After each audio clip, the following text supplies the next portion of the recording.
Welcome everyone, it's day 2 of the Britball weekend. My name's Carl Walkinshaw and I'm here with my good friend Matt Walker. Hi Matt. Good morning, Carl. Fantastic to be back here at North London, New River Stadium. Excited for these games. Sorry, Carl. Great start already. Absolutely. We've got 2 fantastic games coming up. We've got the Div 2 final and the Div 1 final. This morning we're turning our attention to the Div 2 final between the Highland Stags and the Bristol Apache. Both undefeated teams, Matt. But tell us a little bit about Bristol, first of all. Well, Bristol, speaking to Gary Gardner, head coach, which we'll bring an interview with him. It's a fantastic interview with Coach Gardner. Hotbed of talent down in Bristol. You'll be aware of the Apache themselves that are here today, but also the Premiership Aztecs, the SGS Pride are down there, UWE Bullets. It's just an absolute haven for football down in the southwest there. And they're just really thrilled to be here, having secured promotion to D1 with this undefeated season. And I know Coach Gardner and the players are really, really excited about the challenge that the Stags present today. And then you've got the Highland Stags, and they really are the Highland Stags. They're up, way up in Scotland. The nearest game that they have to play on their schedule is 108 miles away. So they've made the trip all the way down to London for this. Both these teams have got promotion, so they're both in Div 1, but they're also going to be, challenged today to see who will be the national champions. We're going to hear right now from the head coach of the Highland Stags, so let's hear from that interview now. I'm here with the head coach of the Highland Stags, Josh Crofts. Josh, welcome and congratulations on your Div 1 promotion. Oh, thank you very much. You're welcome. And tell us, did you travel down this morning? No, so the team mainly travelled down yesterday, plane, trains and automobiles to get here. It was a bit of a free-for-all, but so I'm glad to say, thankfully, we made it and turned up to the game today. So. And you really are the Highland Stags, aren't you? I mean, you're right up in the north of Scotland. Tell us about some of the games you have to travel to. So our nearest home game will be about 120 miles away in Aberdeen, normally. And our furthest game would be in the Scottish borders at Dumfries, which is about a 4.5 hour round trip each way. Wow. Lots of travelling. So yes. Congrats for being here. Tell us about your season and a little bit about the history of the club, because it took you a while to get registered and a proper kind of adult club, didn't it? Yes, so the team's formed mainly of ex-Highland Wildcats players. We've all kind of played from in some form of capacity over the years. The team kind of started in 2015, a couple of guys throwing a ball around in a field. Yeah. And it progressed to we started our first associate game in 2017. We just weren't unfortunately weren't able to kind of fulfil the numbers wise. We had a couple of kind of failed attempts to get through. Just with the logistics of where we are, teams weren't quite as keen to travel up to us. Right. So really, COVID, although being as horrible it was a bit of a blessing when the COVID Saltire season started. Great. We were invited in and we kind of won it as well, so it was a bit of a turn up. But and you've been undefeated this season, haven't you? Yeah. So the guys have played really well. We've got a great coaching staff and a great committee as well. So it's just made everything easier for my life. So. Fantastic. Now you faced a big challenge today with the Bristol Apache. What sort of challenges do you think you will face with them? They look a very well drilled team. Good quarterback. They seem to know what they're doing. So yeah, we're confident, but I'm sure they are as well. So. And what are the players we need to watch on the Highland Stags? Who should we be watching in the commentary booth? We've got a very explosive running back in number 35, Steve McMeekin. Our quarterback at number 7's also pretty talented. Our two receivers, number 1 and number 10, guys on offence. Defensively, anybody on the defensive line, pretty solid unit, big heavy hitters. Excellent. So the Div 2 final sounds like a mouth-watering prospect. Coach Crofts, very much good luck and thanks very much for joining us on the live thank stream. you for your time. Thank you. Cheers. Well, we just had the Highland Stags enter in and they had bagpipes going here, Matt, fireworks going off, everything happening. It's a great atmosphere here, isn't it? Entrance of the weekend so far, that was spine-tingling the way that they bagpipes brought the Stags out. But yeah, fantastic to see them travel all the way down from the Highlands to make this bowl game today. Definitely was. Let's go to the interview with the Bristol Apache head coach now. Thrilled to be joined by the Bristol Apache head coach this morning, Mr. Gary Gardner. Thanks ever so much for joining us, Gary. Thank you very much. And congratulations on making the Division 2 final and being promoted into Division 1 with Bristol. Yeah, very excited, thanks. Tell us a little bit about this season. How's it gone for you? Yeah, it's just been right from February, strength to strength. In our own division, we just took one game at a time and just ticked all the boxes to get to the playoffs, and then we've just made our way through. Again, just taking one team at a time as it comes. and dealing with each week as we can, and here we are. And we're keeping it pretty much the same anyway. I alluded to earlier the fact that you guys are already promoted, so you can kind of take your foot off the gas in that regard. So in that regard, how do you get yourself up for a game like this, which I don't want to say doesn't mean anything because it's a championship final, it's a national championship. But what's been your mindset to the players coming into this one? Yeah, we just want to be prepared as best as we can. This would be the cherry on the top for all the hard work through the through the year, and the Division 1 is the promotion is obviously a good thing for our organisation and the team in general. But we're very much, we'd like to end this year on with a big old bang and have a good game with the Stags. They made the trip and they're going to be up for it as well. So.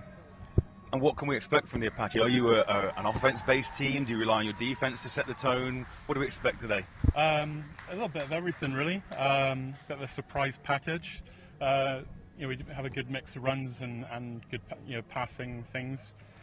We have watched a little bit of tape on the Stags, so we've adjusted a few bits. Like we had, during the week, we've taken a look at what they're doing and see in general what they're doing and sort of make those adjustments for it. People in the Britball community will be aware of the hotbed of football that is the Bristol area, and we spoke off camera about the Premiership Aztecs and the success they've had and how the Apache sort of fit into that mix and what the role of the Apache is. Tell us a little bit about that. Well, the Apache's a feeder team of sorts. Anybody who's watching and wants to give it a try, we're that team. Anybody likes playing watching the NFL and that sort of thing. We kind of get you going, teach you the basics, and then who knows, play on the Aztecs. The Aztecs are a bit more experienced, team. A bit more. They practice Tuesday nights and more game film, huddling up together and watching film, like a lot more film than we do. It's a little bit more serious, and we want to sit Division 1, high in Division 2, and just be that feeder team for the Aztecs. And so far, so good. And your second year as a head coach. Second year, yeah. So to make a national championship in your second year is no mean achievement. So congratulations. Yeah, I mean, getting through the COVID year was a big achievement. Absolutely. But, this will be great. More than amazing. Anyone to look out for, particularly on your side of the field? Our running back Ed has been tearing things up, so hopefully he can do that. Get his mind right, do that today. Fen, our QB, he's going to be starting, but we definitely have Simon Harris, our backup QB, for today. He's ready to go in at any time. They're both starters types, and they can work the magic. So. Well, thank you ever so much. We know you're a busy man at this time of the day, so we wish you all the very best, and we look forward to watching the Apache out on the field. Great, thank you very much. Thank you. Putting it up here to the commentary booth to take our position for this one. Carl, there's always something a little bit special, isn't there, about a final between England and Scotland? There definitely is, and the Highland Stags gave us an amazing rendition, an old Scottish favourite, just before the national anthem. And so this really feels like not just a Div 2 final, but almost like an international competition. These two teams will really go at it today. We're joined by our officiating crew as the captains make their way to the centre field for the coin toss. The 8-0 Apache taking on the 8-0 Stags. And we'll hand over to our referee for the coin toss set.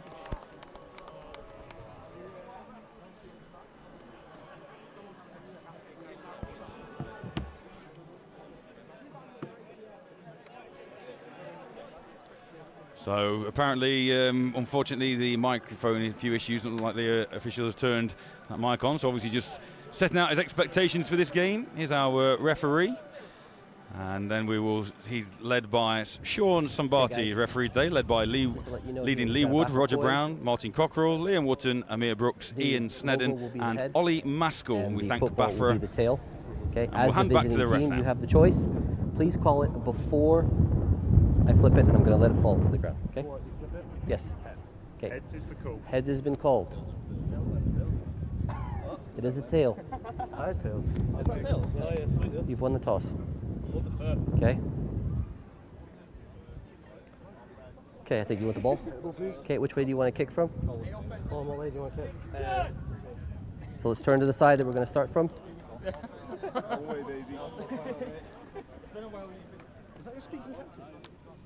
Highland have won the toss and have deferred their options to the second half. Bristol will receive in the first half. So as you heard there from referee Sombati, the Stags won the toss, and as is generally the case these days, Carl, have deferred to receive the ball in the second half, which means the Apache will be on offence first. Well, it worked for the Blitz yesterday, and it worked for the Manchester Titans yesterday in terms of their victory as well over the London Warriors. So deferring just means that you're getting your defence on the field first, because obviously the other team will choose to receive the ball, or they should.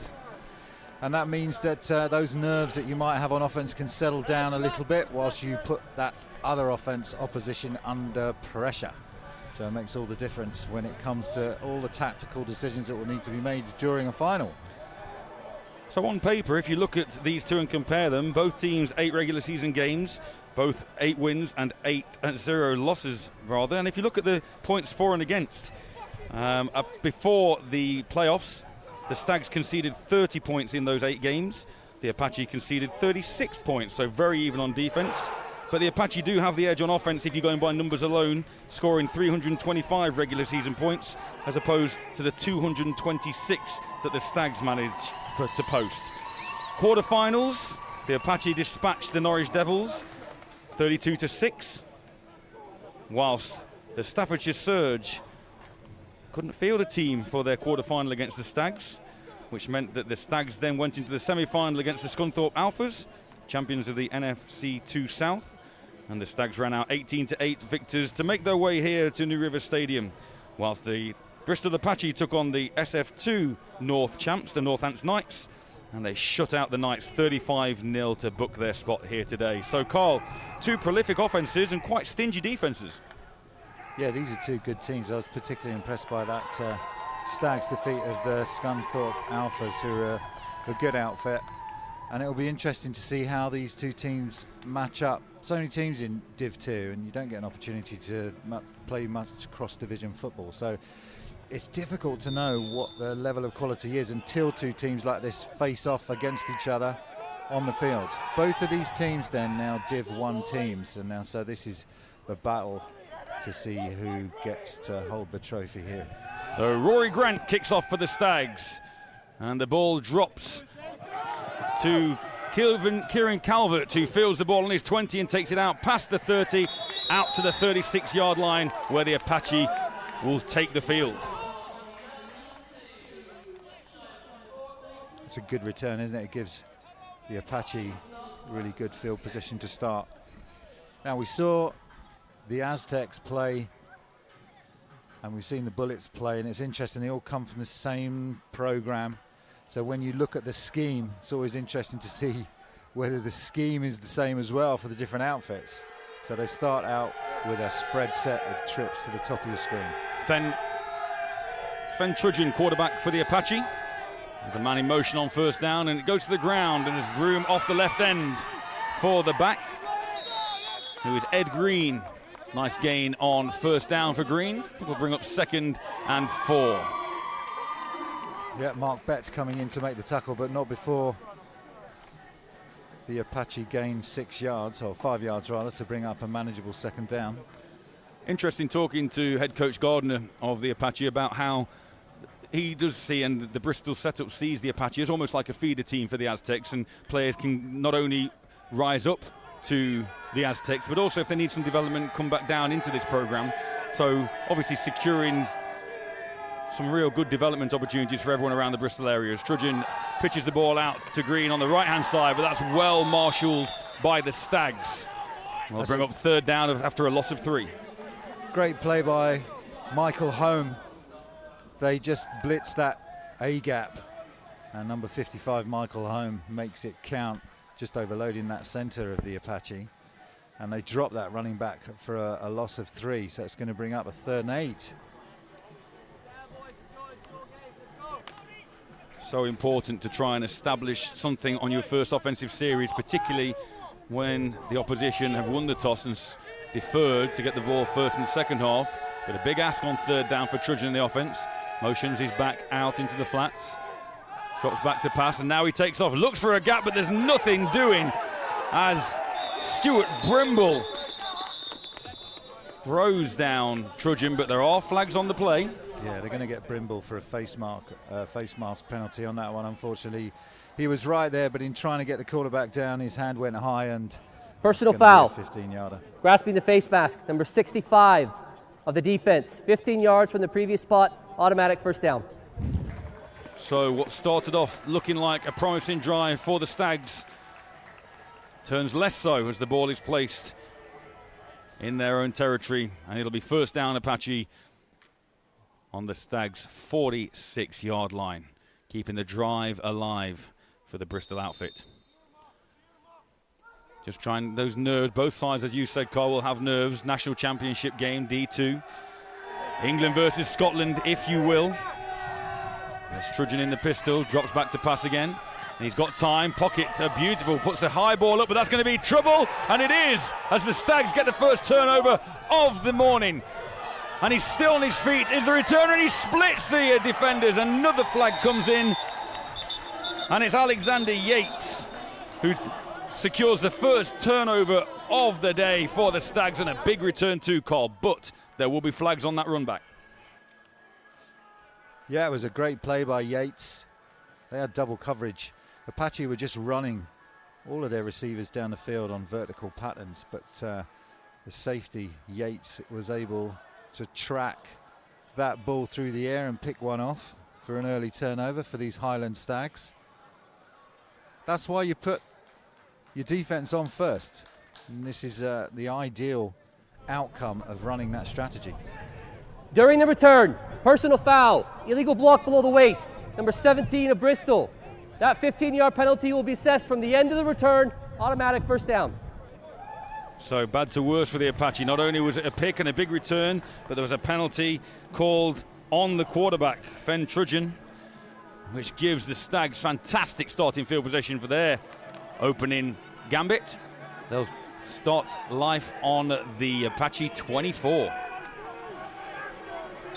Huge turnover. And now we get to see the Highland Stags offense for the first time. 2 running backs in the backfield. James Hudson, quarterback for the Stags, as he pitches off to the left-hand side, and he's trying to find the edge. Here's the running back, and he does find the edge, and he's inside the 10, but another flag down on the play. Alex Roberts, the recipient of that first pitch. You'd think that may well be coming back for holding, particularly the way that the Stags are coming back. Yeah, a number of flags very early on in this game. Here's referee Sambati.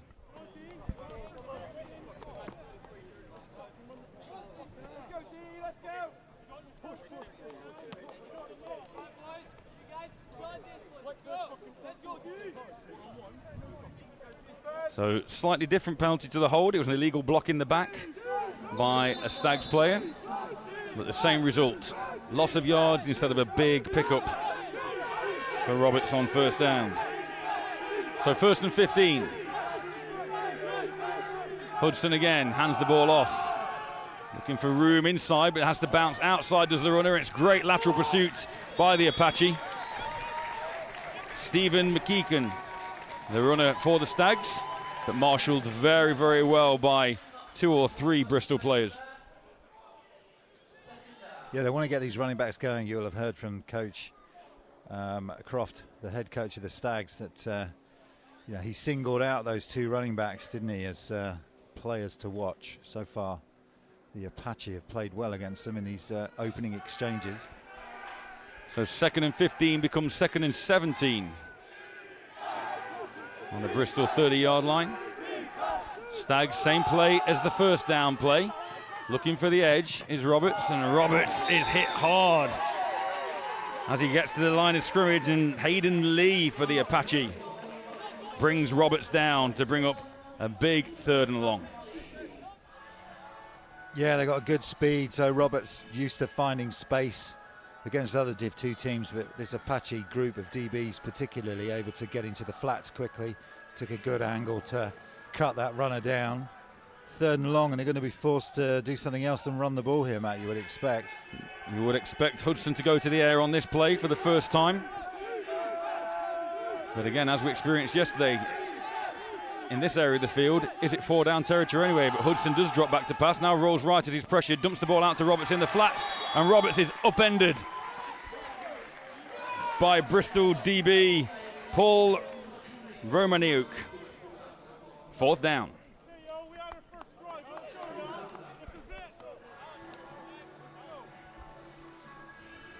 So that penalty really set them back, a block in the back, and they haven't been able to recover from that on this series. See what they decide to do here. They're just on the 27, 28 yard line of the Apache, so they're going to have a shot at this 4th down. Yeah, after a pickup of maybe a yard, like you say, not necessarily field goal territory, not necessarily punt territory to gain anything, so goes back to the air again, but now tucks the ball, tries to run up the middle and spin, gets close to the 20, but is brought down at the 21 yard line, where it'll be turnover on downs, Apache football. No harm done on that 4th down for the Stags. Yeah, that kind of equates to almost a punt, doesn't it, Carl? You try and maybe risk your hand a little bit, trying to run up the ball, took the ball well, found a gap up the middle. And if you'd have punted that, it may well have gone through the end zone. You'd have been about at the 20 anyway, so probably a calculated, wise decision by Coach Crofts and the Stags. But it sees the Apache start their 2nd series on their own 21. As Trudgeon takes the ball, hands off, up the middle, and a nice barraging run. Picks up 5 yards, maybe 6 on 1st down. And the Apache are off and running with Ed Green, the halfback. No huddle offense, trying to keep the tempo high. Pitch this time to Green. Green looks to cut outside, then has to bounce it back inside, but there's no room there either. Very much like the 2 games we saw yesterday, body blows either way, feeling each other out in these early exchanges. 3rd and 7 coming Apache. Defensive line playing well so far for the Stags. They've got good penetration on both 2nd downs, which puts the Apache in a bit of a hole on 3rd down. Once again, as you expected, Trudgeon to go to the air on 3rd down. 3rd and 7. Last time he did that, though. Interesting. Fake the pitch, give back to Green on a little counter play. But again, the Stags aren't fooled by that one little bit. And it's a loss of a yard, which will bring up 4th down. It'll be 3 and out. They're really crowding that line of scrimmage to stop these runs. They know they have to shut down these runs first. The only pass that's been thrown has been picked off, so they're confident in their DBs. But they know that they need to take on this Apache offensive line at this line of scrimmage, and they're filling those gaps really well so far, the Stags. Romaniuk is on to punt for the Apache. Returner for the Stags waits on his own 36 yard line. It's a bit of a slice kick, but again it takes a neutral bounce really and squirts out of bounds just inside the Stags half over the 50 yard line. It'll be Stags football, 1st down on their own 48 yard line. So they're just outside of Apache territory. They want to get this running game going. These 2 runners, Roberts and McMeechan, they want to get going. I'll say, Carl, been very impressed by the defenses on both sides, the lateral pursuit from the Apache, but also that defensive front, as you mentioned already, of the Stags. Controversial question, is it easier for a defense to get into a game sooner than an offense because the offense needs to find a bit of rhythm? Yeah, we'll come back to that question. It's a good one, Matt. So James Hudson remains at quarterback. Reverse pivots and pitches the ball back to his runner, but again, 3 Apache there to snuff out any chance, and a loss of 10 yards nearly. Unfortunately for Stephen McGeechan, there is nowhere to go. And that defense swarming once again for Bristol. Yeah, in answer to your question, defenses would get really fired up for these sorts of games, especially, you know, semi-finals, national finals like this, and so you can often convert that energy and that motivation into plays early on for defenses. Later on, those offenses tend to catch up when everything starts clicking. Second and long for Hudson. He goes to the air, he's going up top, he's got a man, but it's just not outside the numbers quite enough. Had the right distance, but unfortunately Thomas Bailey, my mistake, sorry, it's Kyle Cocker who's the receiver there, intended receiver, and Hudson did have a shot, just threw that down the seam a little bit too much rather than putting it outside the numbers, Cole. Yeah, and Paul Romaniuk was step for step with Cocker on that one, and tripped up, wanted a flag but didn't get one. And they might come back to that.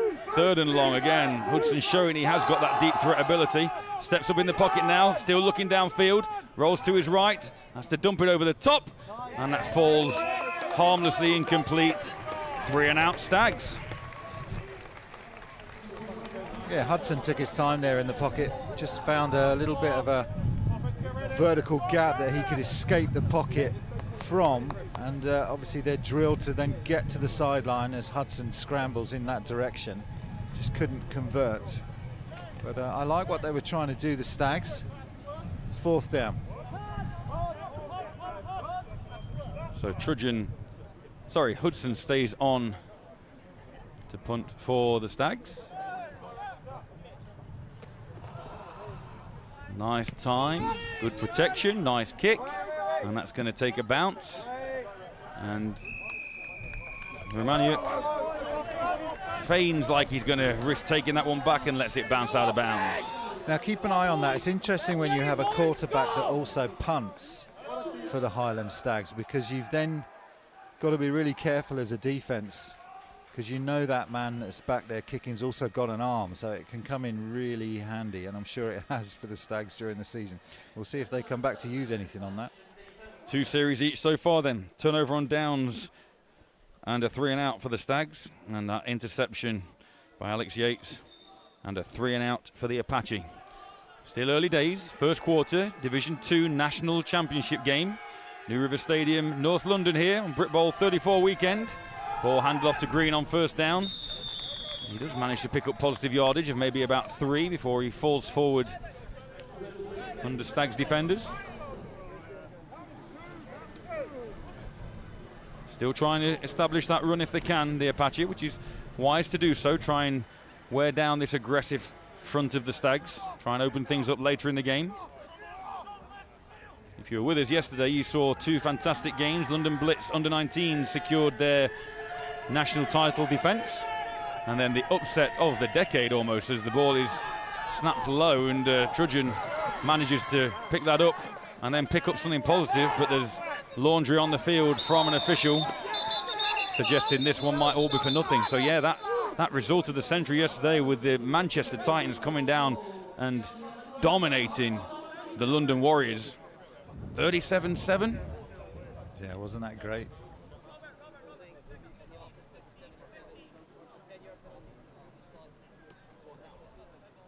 So that unfortunately is against the Apache, which will march them back and negate that run on the ground from Fen Trudgeon.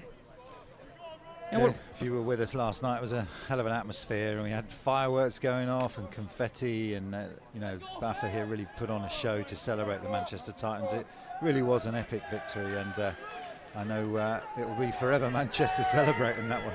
We'll talk a little bit more about what that means for British football in the whole, Carl, later on, but yeah, an incredible result that I don't think any of the Britball community predicted, as this ball is another low snap. 2 low snaps in a row that Trudgeon's had to try and handle, and this time he can't, but Ed Green falls on it to save his blushes. And from what was a first down, barring the penalty a play ago, it now becomes 3rd and an airline ticket. Back on their own 11-yard line. Story of defenses so far in this one. Both defenses very aggressive. Couple of mistakes, just exchanges between the centre and the quarterback for the Apache. They need to tighten up on that. The Stags team's hard enough without creating those sorts of errors. 3rd and long then. Will Trudgeon go to the air? Well, there's no backs behind him. He looked to go to the air, but that whistle plays blown dead before it has a chance to develop.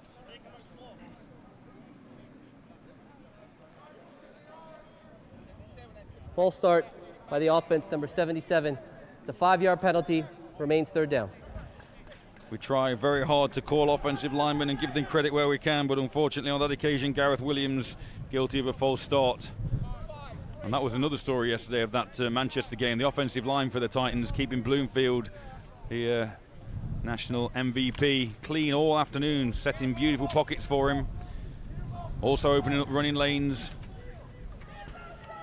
for Thomas Jones, who had a fantastic game as well. So third and nearly 30 now. Chudgeon does go to the air, looks right, then comes back to his left. He puts the ball up, he's got it up top, but good coverage.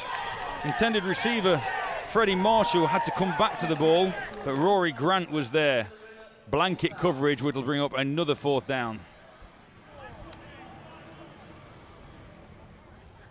Yeah, really nice coverage from the Stags so far. They've done everything that the defense has been asked to do. They've done it really well. Look at that fourth down now. It's a long way to go, and they're pushed all the way back to their 6-yard line now. The Apache have been pumped from their own end zone. And that just goes to show you how the work of a defense can impact the offense, because the kick returner for the Stags is stood inside. Well, he's just gone into his own half, but he's on the 50-yard line, and that ball is going to bounce at the 23 and then squirt out of bounds again. And the Stags are in business straight away on the Apache 23 goal. Well, they've had good field position. They've been camped, have the Stags, in the Apache half, close to getting into the red zone this time round. But they haven't been able to get that running game going as yet. These quick defensive backs of the Apache tracking down those runners. So see what they can do here, whether they'll continue that strategy of trying to get into the flats in wide with these runners, or try something up the middle. 3 possessions for the Stags. First one started on the Bristol 24, the second one on their own 49, and this one on the Bristol 23. As they go to the air, he has a man, and that's the opening score. No flags, touchdown Stags. Kyle Cocker with the reception in the back of the end zone puts 6 points on for the Stags, and they do capitalise on that fantastic field position that they got. Just think they caught the Apache sleeping, because they'd run on first down, they'd run on second down, but it was a great pass from James Hudson to Cocker, and a great start for the Stags here in Q1 in this Div 2 final. Hudson took some punishment as well after he let go of that ball, so did very well to stand strong in the pocket. Let's see if Jay Allen can add the extra point. Kyle Cocker holding, touchdown scorer. Oh, it's tipped at the line, and that ball is up, even though it was tipped, and it is good. So the Stags add to their lead, 7-zip, Highland Stags. Worth the trip down then. So far, worth a trip down. They've got the lead in a Division 2 final. Now, I don't think we've seen anywhere near what the Apache are capable of as yet. They look nervous on offense. They've got low snaps coming in. They haven't been able to get their running game going because the Stags are crowding that offensive line with all these defensive players. So what can the Apache do? They need to just take a breath. They've been scored on now. You know, the worst has happened. The other team's taken an early lead. All right, so we forget about that. Let's get back to our game, what we do best. Already won promotion, so everything to play for in this game and no risk. So let's pull the stops out and see what we can do. Luke Holloway and Kieran Calvert back deep to receive for Bristol, with big number 89, TJ Ajayi, the up back. Grant puts the ball in the air.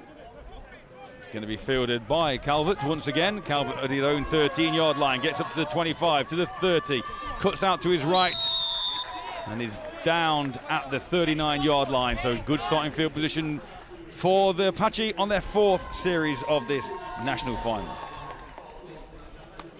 Yeah, they're returning really well. And they've got a good field position again here. Haven't been able to do anything with it though. 2 3 and outs and an interception so far for the Apache offense. Fen Trudgeon will be looking to see if we can finally get something going. And at the moment, even though the offense hasn't been clicking, the defense, other than that last drive, which was a real short field for them to defend, has shown that they are competitive against the Stags. Ed Green spins out of the way of one man, then finds a little gap up the middle, and that's a good play on first down. All Ed Green. Should have been tackled for a loss, but manages to slip his way away from that initial defender and picks up 5 yards. That's what they're going to have to do, because the Stags are going to continue to crowd this line of scrimmage, and what they're doing is shooting these gaps and really pushing hard into the backfield. Stands beginning to fill here at New River for this D2 game. Remember, the Division 1 final comes at 5 p.m. this evening. The East Kilbride Pirates also making a long trip down here to London against the Cambridgeshire Cats. Trudgeon hands the ball off to Green again, and he finds a nice little seam, and that's a first down close to midfield, and Green beginning to get that engine purring. That's better from the Apache. If you can bust through that initial green wall of defensive linemen and linebackers that are crowding that line of scrimmage, there will be space in at the second and third levels as these running backs get those legs moving.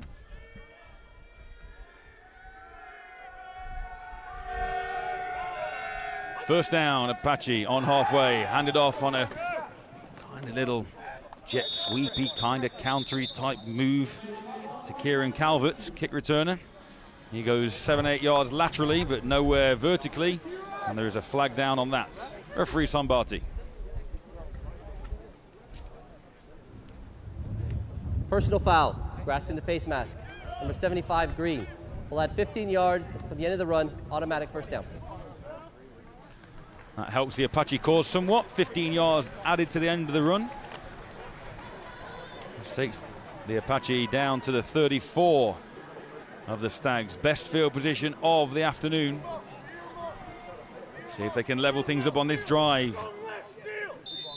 First down. 2 receivers to the left. 1 to the right with a tight end as Calvert comes in motion again. Trudgeon goes over the middle, looks. Oh! We call that in the business, Carl, a hospital pass. You're going to get hit anyway. You may as well try and catch it, but yeah, he's gone down. But I think that's probably just wind. You know, that was a hell of a shot to take in the gut, but it was a legal hit. Nothing wrong with that. Get the shoulder in there, and unfortunately, sometimes you get put in these positions where it hurts a little more than it would normally. Well, as a receiver, you're always going to be a little wary coming across the middle, aren't you? And indeed, Freddie Marshall there not only came across the middle, but also had to reach up for a pass that sailed on Trudgeon and therefore exposed that midriff area. And the Stags defender went, well, if you're going to come into that area, here we go, Cole. Yeah, here's the time. You can see the safety's just closing. There's the hit, and perfectly legal hit, and absolutely right. And it's Alexander Yates that comes in and makes a hit from his free safety position. A lot of these Stags play both ways in Div 2. Some are playing wide receiver and free safety, cornerback and receiver. And Marshall's going to make his way to the sideline. He's okay, they'll check him out, but I'm sure it was just, you know, that gasp of having all the air knocked out of you. As a quarterback, though, you've got to try and look after your receiver a little better than that, haven't you? Put him on a slant, and you've got to at least try and hit him in the ribcage so he can protect himself with his arms. Anyway, I'm an ex-receiver, so that's what I'd be saying to my quarterback. Trudgeon again then, 2nd and 10. This time, play action. He's got a man over the top if he can get it to him, but again, it's underthrown, and Yates again saw glory for his 2nd pick of the day. But yeah, Trudgeon had his man. He got a step on his defender, but he just underthrew it. Jay Allen played really well there. He's made a couple of good plays, Jay Allen, in his cornerback position. He's so isolated out there one-on-one, and he just had his eyes on the receiver the whole way down the field. As the receiver turned, so did Jay Allen turn. So I don't think that was going to be a catchable ball, but they have to take those shots to keep this defense honest. 3rd and long again, then Trudgeon only completed 1 pass so far, but unfortunately it was to a green jersey rather than his own grey outfit. Calvert in motion once again, and Green gets the handoff this time, and Green finds a little bit of a daylight in the middle, but it's only going to get him 2-3 yards. But where we are in this position, you'd expect the offense to stay on and go for it on 4th down again.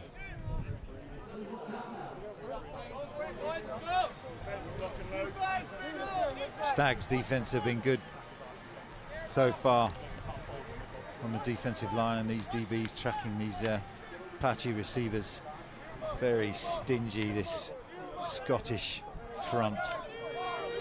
4th and 7 then. Really need to keep this drive alive, do the Apache. Don't want the Stags getting more than a score ahead in this one. Trudgeon goes over the top again, and he's got a man, and it's in and out of their hands. Oh, and that looked like a nasty tackle as well, as number 80 for the Apache dropped to the floor, James Tomlinson, and grabbed that left knee. But he is back on his feet and jogging off. Wonder whether he grabbed that knee almost to try and cover up the fact that he dropped the football. Yeah, I mean, it was a low hit. Mark Betts came in, number 87. You'll see it here. So they're going to try and get the ball over the middle on this 4th down conversion attempt. Quarterback sees his receiver break. There's the low hit. And it was a nasty hit. And number 80 getting up there, James Tomlinson. It's good to see that he got up and was okay from that one.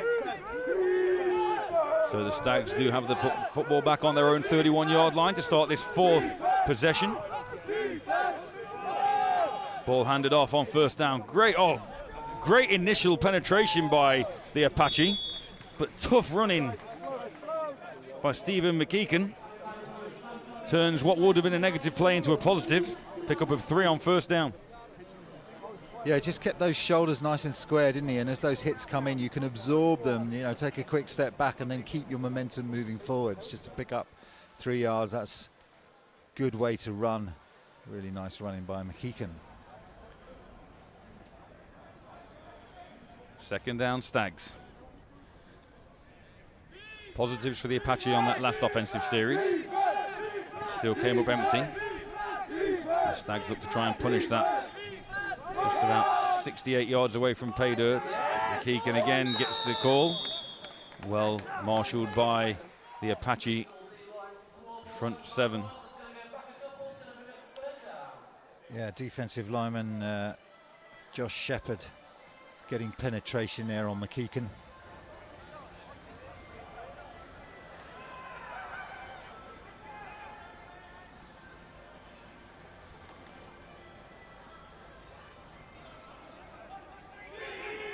So here's 3rd and long.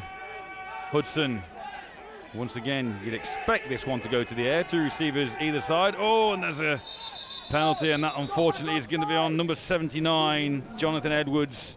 Stepped into the neutral zone. Easy one for the officials, that one. And that's going to make the Stags 3rd down a little more manageable.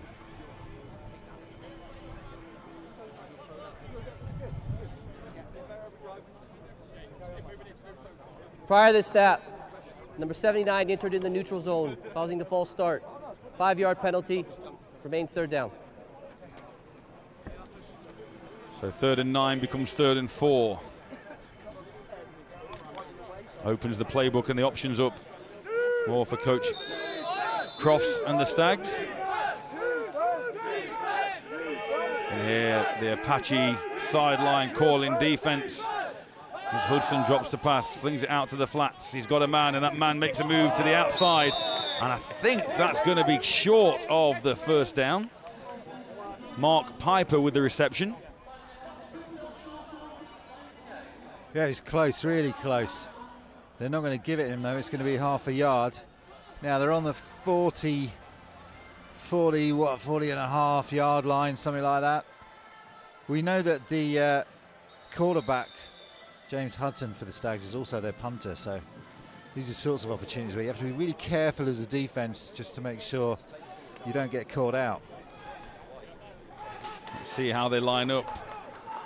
And the way they're lining up, That's the end of the 1st quarter. the way they're lining up is to suggest that that's the end of the 1st quarter, Cole. I thought to Just myself, carried on walking down the field.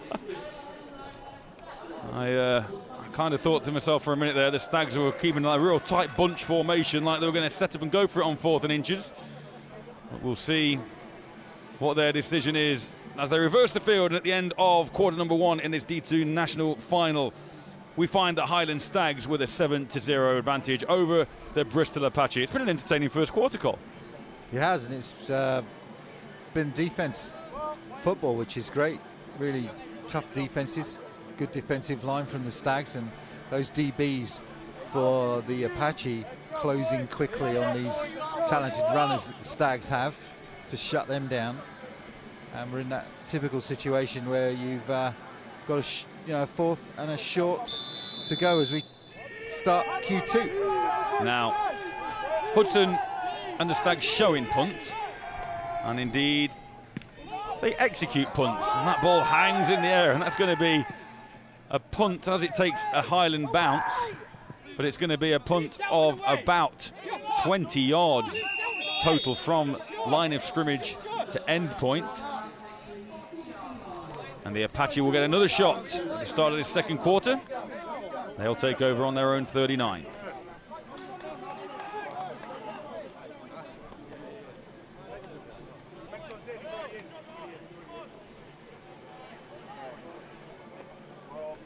Got more football action coming up later today with the Div 1 final as well. So we hope you enjoyed yesterday's entertainment. The Titans winning that epic championship victory, and then the London Blitz earlier yesterday taking the under-19 championships, and 2 great games again here today. Great to see so many different parts of the UK represented over this weekend as Green gets to carry on first down but gets back to the line of scrimmage and no further. Great defense by Michael Horn. Sorry, Michael Horn? Michael Home, yeah. Michael Home. Need to put me nice bit of line-back in play there from 55. Saw some good line-back in play yesterday. We're seeing it again today. Really just taking a really good angle on these runners, and then good tackle when they make contact. Need to put my readers on, Carl. This font on these roster sheets we've got need to be a bit bigger now. I'm my age. As Green gets the football again and again. He's stopped before he can get any momentum. Robert Poor that time comes through and drops in for a loss of a yard. It's offensive line, you know, they're big and strong. You can see them on there on your screens. It's a really good sized Apache offensive line.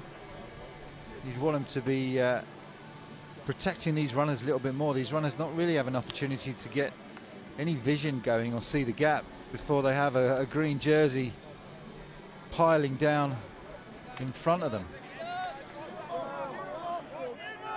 If you're enjoying what you're seeing, don't be afraid to get involved with the show. Use hashtag BritBowl2022 on our socials. That's going to be a false start on the near side of the field here. The receiver is going to march. Try the snap, false start on the offense, number 91. The 5-yard penalty remains third down. Amir Bassett guilty of that early flinch. And yeah, Carl, I was just thinking, the Apache don't want to become predictable. At the moment, it's kind of like run on first down, run on second down, pass on third down. And it's, you know, when you can't establish that run, then it makes the pass less effective and easier to defend and predict. Yeah, you're right, Matt. These Bristol teams, they do take a little bit of time to warm up their offenses. Let's see what happens here. Trudgeon does drop back to pass on third down. Now tucks the ball, tries to scramble, kicks his head downfield, and he is then still on his feet somehow, and he looked to try and throw that ball away, but unfortunately couldn't get it out and did the right thing by not throwing it up for grabs. And that's a 7-yard loss. We'll bring up fourth and down again, another 3 and out for the Apache. Curtis Calhoun would not let the quarterback of the Apache get away on that one. He got him into his grasp and just kept driving him back, driving those feet, just as you're trained to do on a tackle. And in the end, it was a huge sack for Calhoun and these Stags. 5 possessions now then for the Apache. 3 and outs, 1 turnover on downs and 1 interception. Not great reading for Coach Gardner's offense so far. But they're only 1 score down. That's a beautiful spiraling kick. Absolute gem, but takes the Stags bounce out at the 30-yard line. And that's good for the Apache in terms of reversing field position. And the Stags will take over, as I say, on their 30-yard line for their 5th possession. the offensive coordinator for the Bristol Apache, and Gary Gardner will want to have a word, get his offense over there on the sideline and just say, come on now, let's calm down. We're not playing up to our potential here in this national final. We're better than this. Because the Stags have turned them over again and have the ball back at their own 31. So the end of sorry, Cole. With a 7-0 score, Matt. Sorry, buddy, I thought you'd finished. It was just an extended delay in your breathing mechanism. Apologies. Here goes Hudson and the Stags again to the air on first down, and that's picked.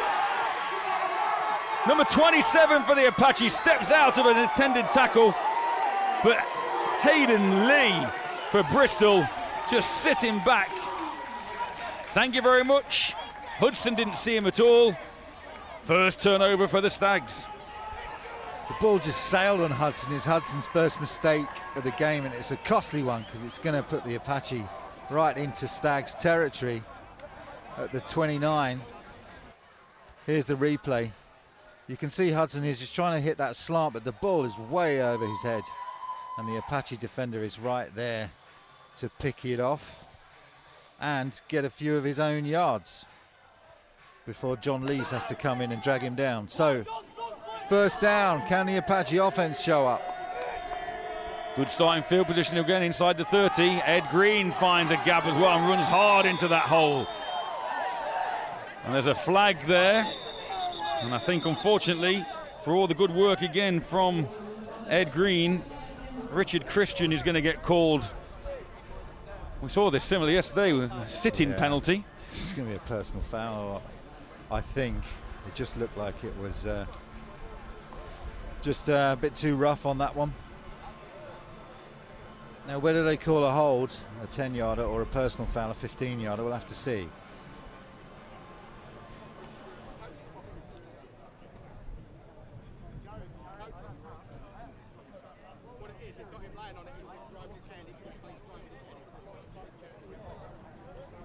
The ruling on the field was a personal foul by the offense. That play is under review. So referee Sambati tells us that play is under review, and it comes up to our replay officials.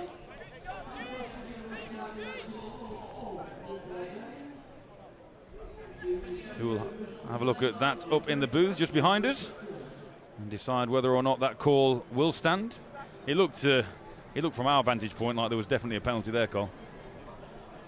Well, it was certainly, I mean, what I saw was number 60 on the defender, which is, you know, Richard Christian was, and it looked like he was taking a little bit more time than perhaps he could have done.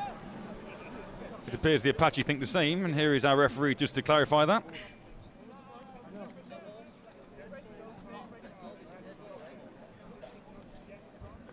After further review, the ruling on the field stands. It was after the play was over, personal foul, unnecessary roughness, number 60 of the offense. That is a 15-yard penalty enforced from the dead ball spot. Third down. So the woes for this Apache offense continue. They just can't seem to get anything going. Can't get out of their own way, really. Great interception, great starting field position, the 29-yard line of the Stags. Correction is second down. And before you know it, they're close to the 40-yard line. But we've seen momentum shift in these games before, and when you're only a score down, it's only the second quarter, no need to panic yet.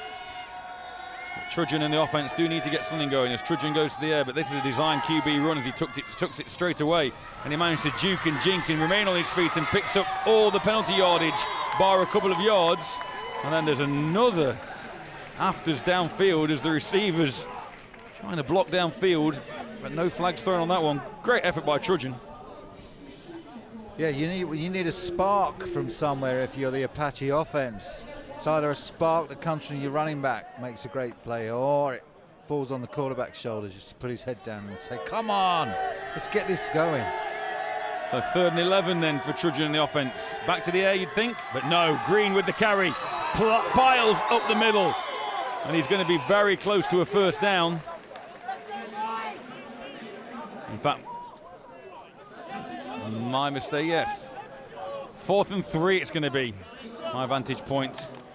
Not quite in line with where the chains are, but 4th and short. They're not hesitating. They've had more success with this one-back offense. But the Stags drop Vent into the middle, and Trudgeon takes off again. And he looks like he's going to have enough for the first down. Just running that QB follow. Just following his own running back, play action to his running back, and following his running back through the hole, and that's having some success.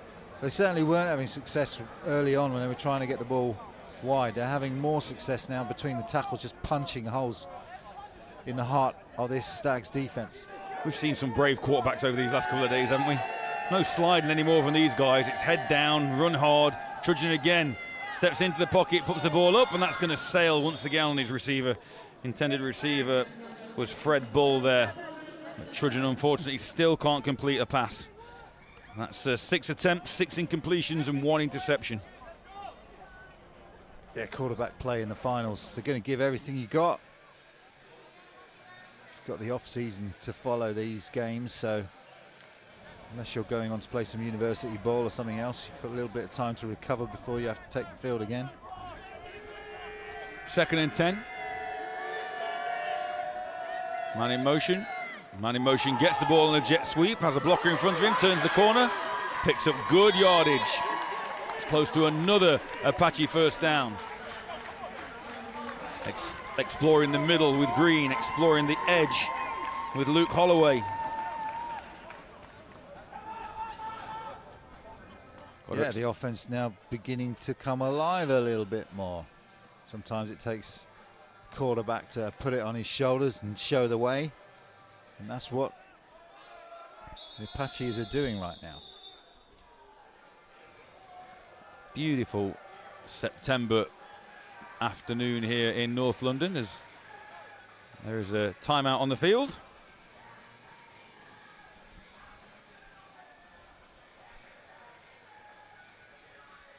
And this one finally balanced between the Bristol Apache and the Highland Stags.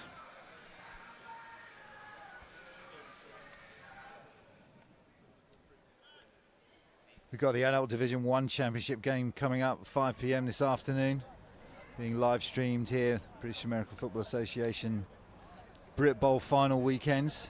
The last game of the weekend will be between the East Kilbride Pirates and the Cambridgeshire Cats at 5 p.m. today, the Adult Division 1 Championship game. We hope you can join us for that. And this one's been a fascinating one. We're into the second quarter, and it's a Highland Stags 7, Bristol Apache 0 on this timeout.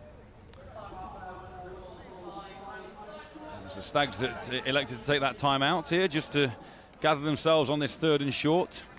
Obviously they'll be keen to keep the Apache off the scoreboard. And I say, Cole, the nice thing really about these 2 games today, it's kind of not a winner takes all situation, but it's a cherry on the cake situation, isn't it? Both teams in both games already promoted to the next division up, but it's just to see whether or not they can walk away with some silverware at the end. As Trudgeon, another QB designed run, looks for the left edge, gets to the edge, cuts inside, stays on his feet, and he's crunched inside the 5, but that will pick up another first down on this drive. Good work again by the running quarterback, Fen Trudgeon. It's going to be the 1st and goal now for the Apache as they try and get a score to match the Stags in this first half. Trudgeon using his speed well there and just following his running backs round the edge. Quarterback so difficult to defend on the run. So 4 attempts to get in from 3 yards away. Trudgeon looks to go to the air. Now he has to step and roll away, but he's corralled by 3 Stags who seem to come almost unchallenged up the middle. Loses 7 yards on the play. Stags have done well when there's a static pocket, you know, when the pocket's not moving or they're not just driving straight at the Stags. They've done well when running backs are trying to move left and right or quarterbacks are staying in the pocket to try and get a pass out. The Apache are going to have to move this pocket even more if they want to get into the end zone here. Great play by the Stags defense. 2nd and goal, but back from the 10 instead of the 3. 2 running backs alongside Trudgeon. Ed Green, one of those, and Ed Green takes the ball, looks for some daylight, but once again, nothing doing And the man who's there or thereabout on every play at the minute is Robert Poor, number 99 for the Stags. There is an injured Stag on the field. Referee waves for the medics. We mentioned about yesterday's game, Cole. What message does that send not only to the Warriors but for the rest of the Britball community, in the fact that Manchester have done what they've done over the last 4 years, been promoted sort of 4 or 5 years ago to the Premiership. We did the Division 1 final against the London Olympians back in Leeds when they successfully were promoted, both them and the Olympians. But now to actually not even, with all due respect to the Warriors, not even beat the Warriors, but dismantle the Warriors, who basically have only lost one national championship in the last 7 or 8 years. Over the years in British American football, you've had teams that have dominated, and those teams have come from London. You had the Ravens way back in the day, then you had the Blitz that were dominant for years, and then you had the Warriors that have been dominant for years. And often the excuse of other teams has often been, you know, London has such a big pool of people to draw upon. Of course they're going to be the dominant teams. Why should we even bother playing in the rest of the regions? Well, the Titans have just proved that wrong.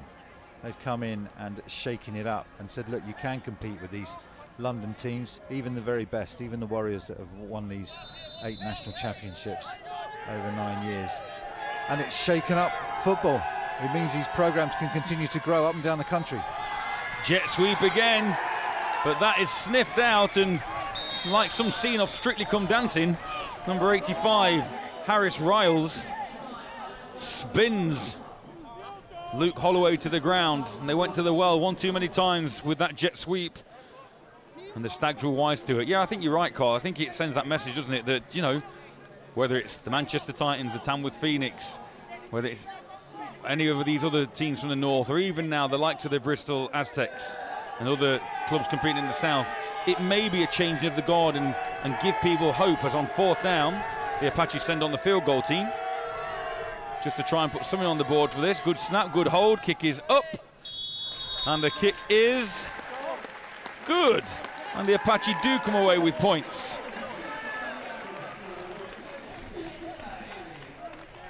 James Baines with the field goal, and it's 7-3 Highland Stags. So yeah, it does, that result yesterday really does open up the game in the whole of the UK.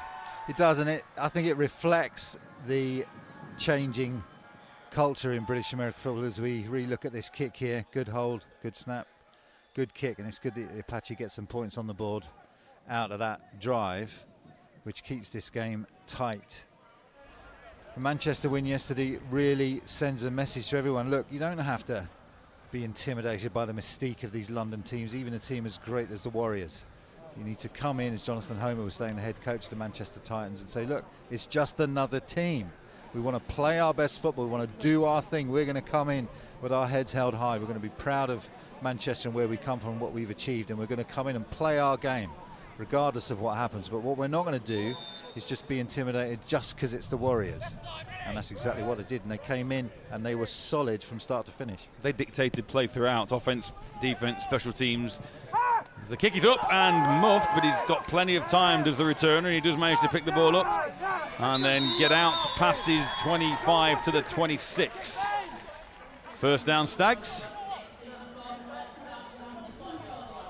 Mark Betts with the return. Bit of a nervy initial return from Betts, but he does manage to make good, give the Stags some breathing space. So much of this game is momentum and energy, and you wonder where that is right now. It's a bit of a hiatus. You're not quite sure who's got it. Is it Apache just with the field goal, or do the Stags still hold that momentum? Can they get something going? Can James Hudson calm down and stop throwing those interceptions? Well, the Stags yet haven't actually picked up a first down themselves. They've had very short fields, and they've gone 3 and outs, and this is a sack. And a big sack. Number 39 is Alfie Showunmi. More pain for the Stags offense. Here he is. You'll see Showunmi coming up from the right-hand side, beats his man well, who's a running back, and then just straight in on the quarterback. And you can feel it in the air, Matt. Things are shifting. The Apache defense are making plays, interceptions, sacks. So Shawunmi getting things started for the defense on this latest series. Man in motion to bring 3 receivers to the left of Hudson, and Hudson again, reverse little pivot, pitch almost to his back, but met immediately again by the Apache front 5. And the Apache player remains down. The culmination of this play. Also yesterday, Carl, we had that fantastic tribute at halftime as well to the latest, well, the new Hall of Fame, Britball Hall of Fame inductees, and great to see so many famous names from the UK American football scene over the last few decades here with us yesterday at halftime. Yeah, we had some great names, didn't we? Yeah, there was Victor Abubadiki, Mohammed. Do you remember watching him in the London Monarchs back in the 90s? I was there at Wembley when he scored that touchdown. Yeah, oh, dear. World Bowl, just, yeah, phenomenal. People like that inspired me to carry on wanting to try and do as much as I could in the sport, yep. Nigel Diaz was down, defensive back for the Manchester Spartans. He'll have been glad to see that, the trophy's gone back to Manchester. Forever Manchester. John Asker, the leader of the all-conquering London Ravens defensive unit of the 80s that we talked about and mentioned their dynasty over so many years. Gary Lee, our old friend Gary Chopper Lee. He started his career as a player with Wirral Wolves back in 1986. And a lot of these players just been around so long. It's not just how long you've been around, but how much of an impact you've also had on the game. And Gary, went on to gravitate to admin roles at club, league and international level and hold all sorts of key positions for the national governing body. And honorary president of the Merseyside Nighthawks, which he initially set up. Jerry Anderson, one of the biggest guys in the stadium. Huge. He was here. He was one of the best tight ends to ever play in the British leagues. Could catch the ball, could block downfield, play for the London Olympians, and then he also played for the London Monarchs. So as they carry number 93 of the Apache, Rob Virgin, off the field, and we hope he's okay. It was great to honour those Hall of Famers yesterday, and it's been a great project led up by our own friend Dave Tidswell, who actually leads that Hall of Fame project, and I think it's a great one. Yeah, fantastic to recognise the history of the game and hopefully continue to see it go from strength to strength over the next few years. Back to the action. Hudson to the air, and he completes this pass out to the flats. And his receiver makes a move, then spins inside another man, and he's up close to a first down. But he will just be short on third down, which will bring up 4th and short. Another interesting decision here for the Stags.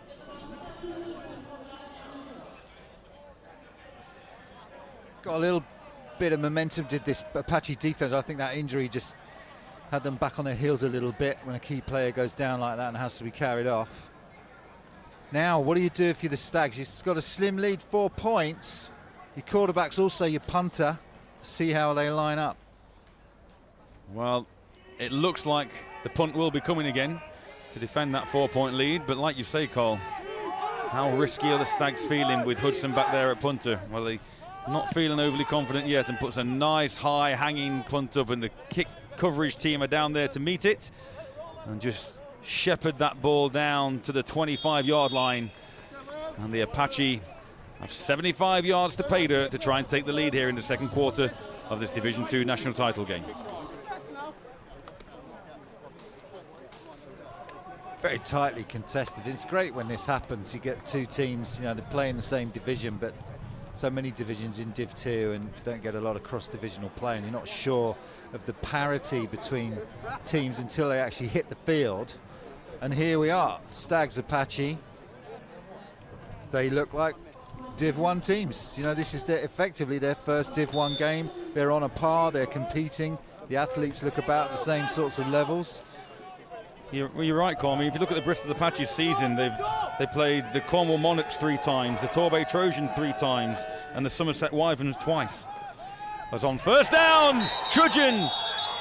Oh, that's going to be a close call, because I think the Stags thought that was a fumble, but the officials are going to rule that as an incomplete pass.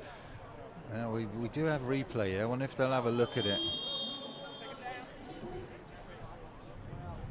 Referee Samparty. Hey, we've got a replay here, Carl. Let's see what we can think. Watch that right hand as number 18 comes in. Was the ball going forwards? Well, it's difficult to see from that angle because We can't see the quarterback's hand, but the referee, and it's the head referee right there in that position, which is where he should be, and his eyes should be on that quarterback, protecting that quarterback.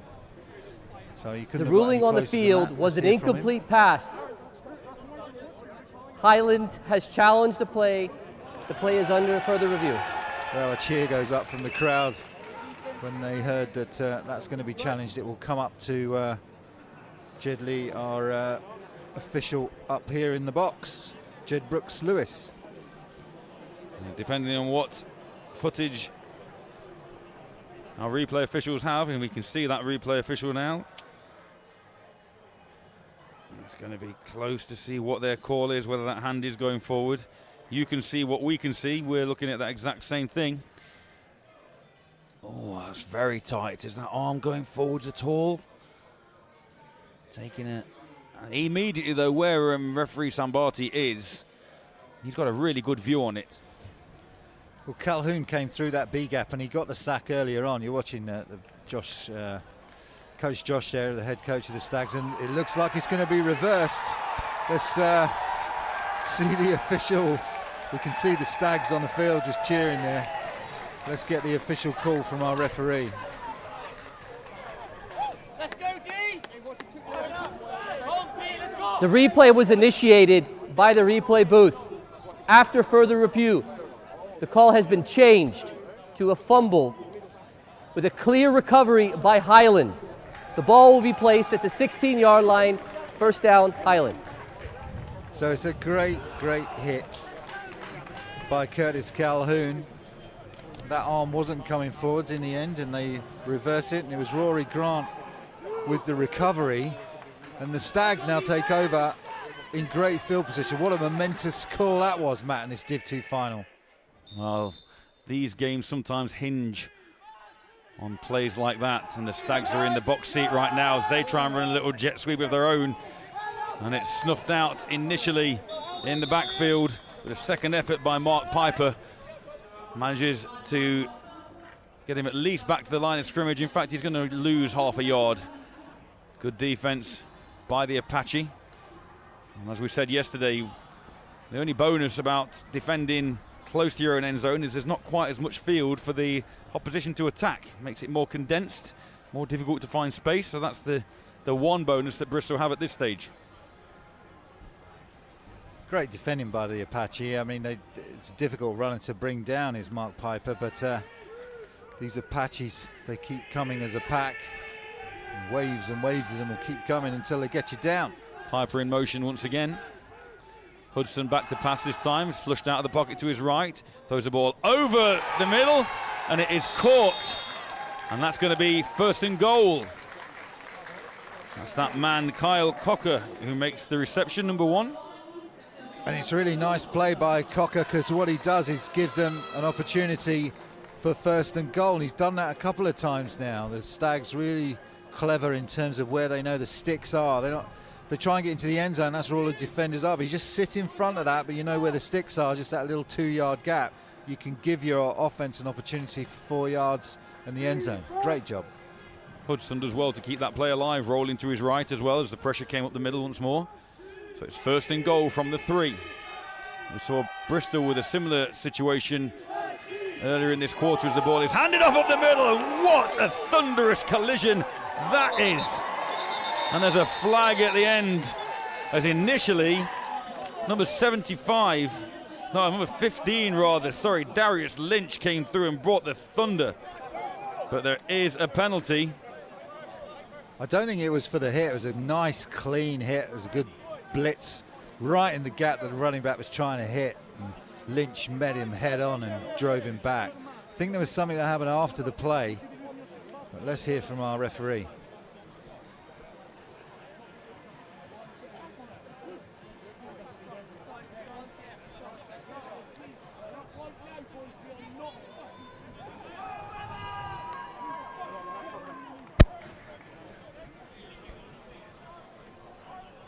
Still debating, here we go.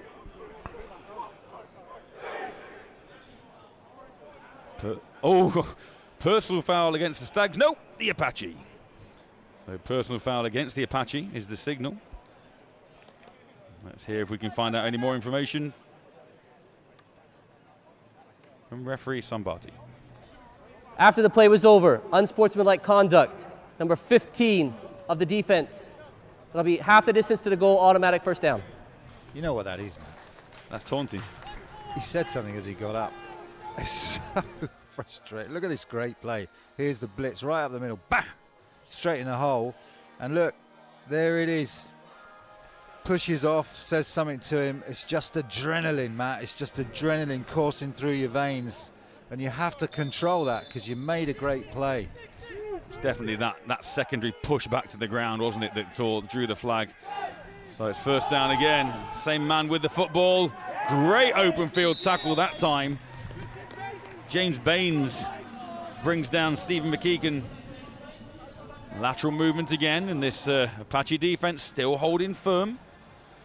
There's 3 more opportunities, though, for the Stags to punch it home to take their lead up to 14-3.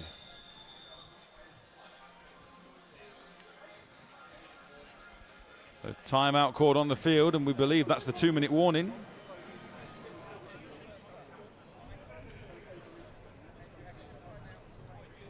So 2 minutes for the Stags to try and get into this end zone, extend their lead. It's still great competitive game here, still anyone's game. These games, as we've said, do swing on pivotal plays, pivotal decisions, pivotal moments. I'm sure there are plenty still to come in this one before one of these two teams' name is written on the D2 national title this afternoon. So 2nd and goal, Stags. Hudson hands off once again to McKeegan, and this time he trips up his own man in the backfield.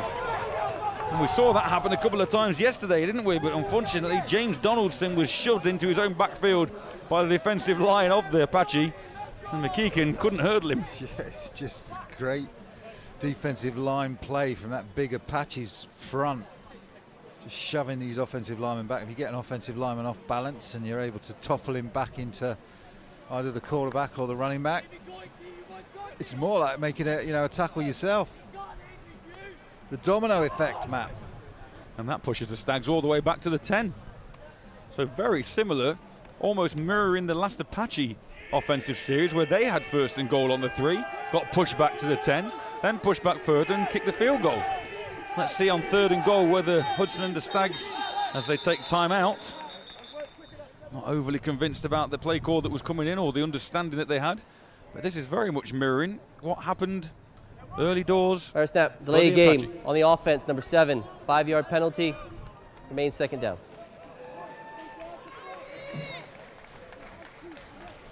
So look, they started on their own 2, and the sticks now all the way back at the 15 for this Stags team, running out of time to make these yards up, running out of downs. So from the 10 to the 15, 3rd down 15, Highland Stags. Again, we know that the Apache have a solid special teams unit, kicking field goals. We're not so sure whether or not the Stags do. So it'll be interesting to see whether, if they don't convert on 3rd down, as Hudson goes to the air, puts a rainbow up, and that's dangerously in and out of the hands of the Apache defender. That's Hayden Lee, who had a chance to pick it up in the end zone, but incomplete from Hudson. And they'll bring up 4th down, and Hudson walks off, and on comes Rory Grant to attempt to extend the lead back to a touchdown.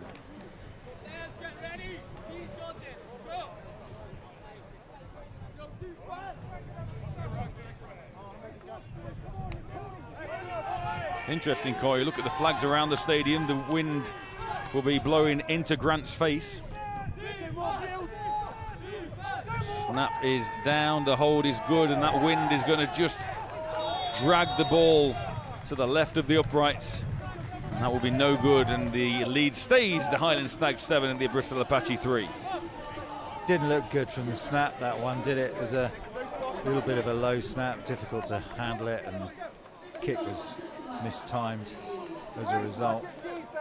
So Great drive from the Stags, but all for naught as we come towards the end of this first half.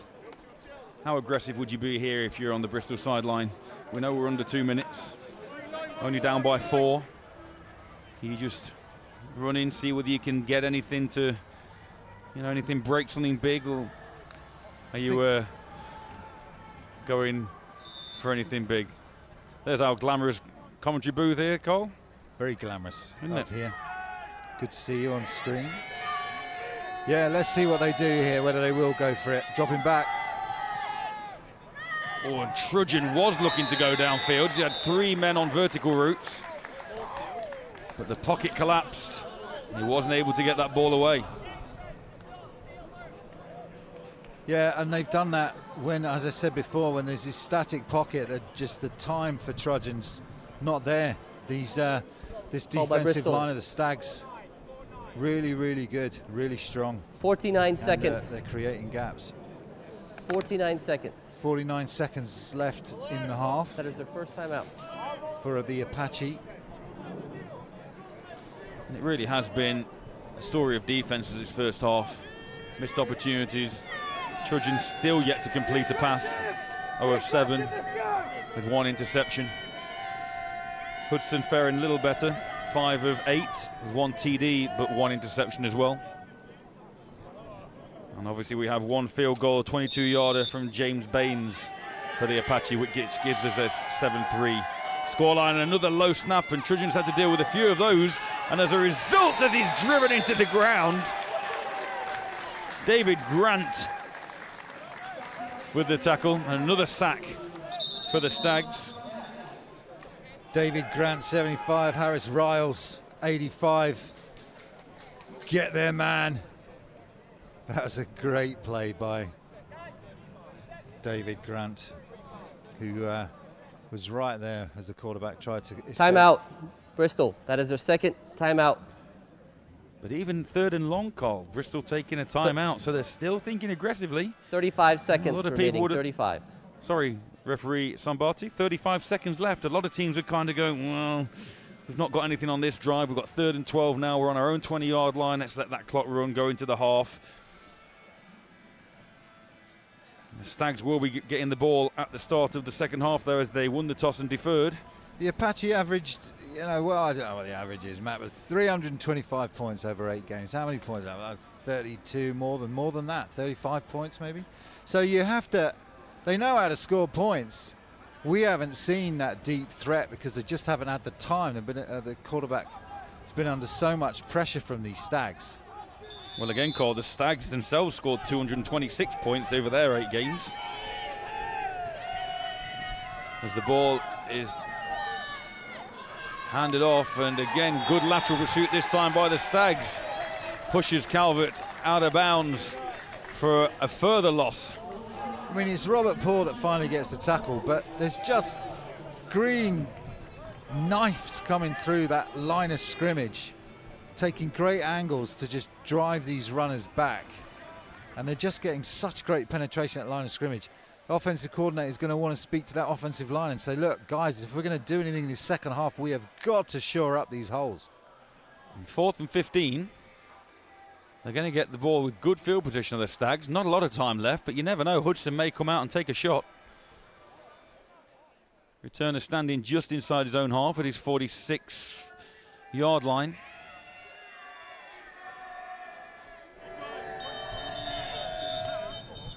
Now timeout, Apache once again.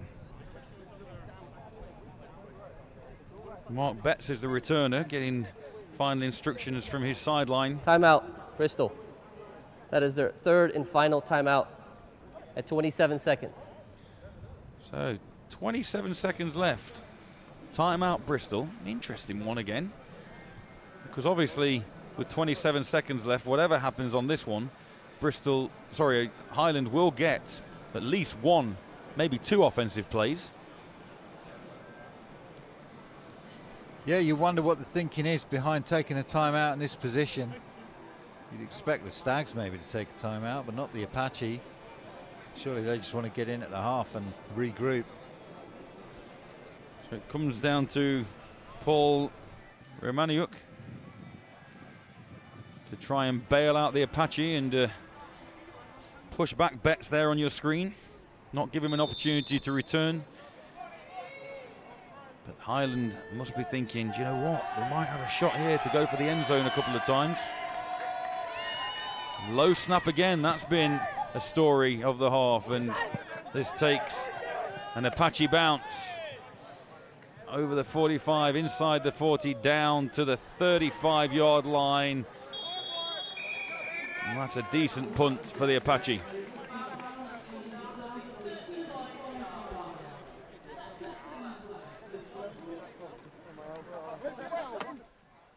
So the Stags will get a shot. They've already had one deep end zone touchdown to Kyle Cocker. We know that James Hudson's got an arm, but he's also thrown an interception. You would expect the Apaches to sit back on this one and defend their end zone, don't let anything in behind them. I was going to say, again, now, because of that, where Betts was standing on his own sort of 45, if he had have been able to return that one and maybe, say, get to the Apache 40, you feel a bit more confident as the Stags having a pop. Now you're at your own 35. If I was head coach, I'd be playing a bit more conservative. I wouldn't necessarily, like you said, with Hudson's record so far in this game, be wanting to put the ball up necessarily, be aggressive for fear of giving the Apache a further chance. But we'll see. Hudson is going to the air, and he puts that ball into a little zone there, 5 yards from the line of scrimmage. But again, the receiver doesn't secure possession before turning his head, and that falls incomplete. They haven't changed anything, the Apache. They're just running with two deep safeties, and everyone else is, you know, in their normal position with the cornerback sitting about 7 yards off. If I was the Stags, you know, I might take a shot. See if I can beat one of these corners one-on-one. Maybe get Kyle Cocker going down the field. I think it's worth a shot, Matt. Yeah, you just don't want, though, do you, to give them an opportunity to return anything. And now they have a tighter formation, and Hudson does decide just to take a knee and end this first half. That's why I'm a defensive coordinator. So, Carl, the story of this half. The Highland Stags leading 7-3. 4 3 and outs for the Apache. 1 interception, 1 fumble. And the Stags, well, trudging for the Apache, yet to complete a pass. 0 from 7 with 1 interception. James Hudson faring a little better. 5 out of 10, 1 TD, 1 pick. And that's how things stand at the half of this Division 2 National Final. With the Highland Stags 7, the Bristol Apache 3. We're going to step aside for a few minutes, but join us for the second half very shortly.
Welcome back to New River Stadium here in North London, where you join us at the end of half-time in this Division 2 national title game. The Bristol Apache taking on the Highland Stags and currently find themselves in a 7-3 deficit, largely courtesy of that Stags defence and a first half touchdown. 23-yard pass from James Hudson to Kyle Cocker. Do you expect any changes to be made either strategically or otherwise at half-time by the Apache, Cole? The Apache have got to find a way to close down these gaps on the offensive line. You've had great plays from the Stags defense, most notably, number 18, Curtis Calhoun, who's come in and got a sack on the quarterback. And then later on, we had that Calhoun hit on the quarterback, Trudgeon, which knocked the ball loose, and we weren't sure initially whether his hand was moving forwards, had to have the replay, and then it was turned over. Calhoun, they've hit in that B gap a number of times. The Apaches have got to shut that down. They've got to shut down Robert Poor coming through from his defensive line and linebacker positions on these blitzes. They've got to find a way to close down this defensive line of the Stags. Otherwise, the Apache have got no space to breathe on their offense, and that's what they're finding. They're just having, if the quarterback's staying in the pocket, they're being put under pressure. If those running backs are trying to run left and right, the angles that this defense from the Stags are taking, just cutting them down. The change has to be made for the Apache, otherwise they're just not going to be able to get anything going, Matt. Both very evenly matched, it must be said. Turnovers as well. The Apache have had one fumble, one interception against them. One interception for James Hudson and the Stags as well. The Stags defensively have sacked Trudgeon twice. Hudson's been sacked once. So, evenly balanced as the scoreline suggests, but you're right, Carl, there needs to be a spark, and the fact that at the beginning of the first half the Stags won the toss and deferred means they will have the opportunity to take the ball first and add to that 7-3 advantage. But what is for sure is that we've got a lovely early September late summer's afternoon, early autumn, whatever you want to call it, here in North London. Slight breeze, as you can see the flags there in front of the stadium. Nothing too much, and it's always nice the fact that rain won't interfere in the play, particularly here today as it didn't yesterday, as the Apache squib kick it down to the 25-yard line, and returner does manage to field the ball and then pick up 5, 6, 7 yards where he's taken down. And the Stags will start this first drive of the second period on their own 32-yard line. Ewan Tremino on the return for the Stags, and a solid return it was, and that's good field position to start on the 33 rather.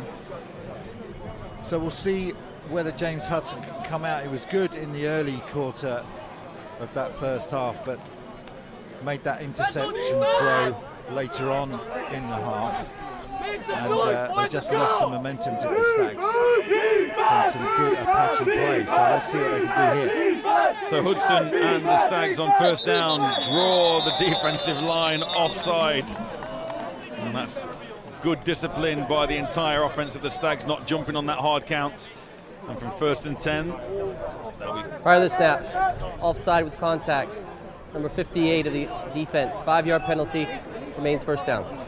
And almost teeing up beautifully at the start of the second half, referee Sean Sumbati, who leads his crew: Lee Wood, Roger Brown, Martin Cockrell, Liam Wotton, Amir Brooks, Ian Snedden and Ollie Maskell are our officiating crew this afternoon. And with all the crews this weekend, we thank them for their efforts.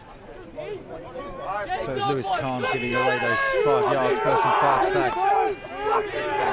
There it is then, first down. Hudson and the Stags hands off on first down. Looks for space up the middle, does the back McKeegan. And he can't find anything up the middle, but manages to dance his way to the right-hand side of the line and picks up enough for close to a Stags first down, but he is going to be a yard short. 2nd and 1. It's nice running from McKeegan. He initially was trying to get to his right-hand side, but just managed to cut back against the grain of that defense to find enough yards to make this a manageable 2nd down. Only 1 first down picked up in the first half by the Stags offense. And again, another hard count. This should probably go the same way and pick up that 2nd first down.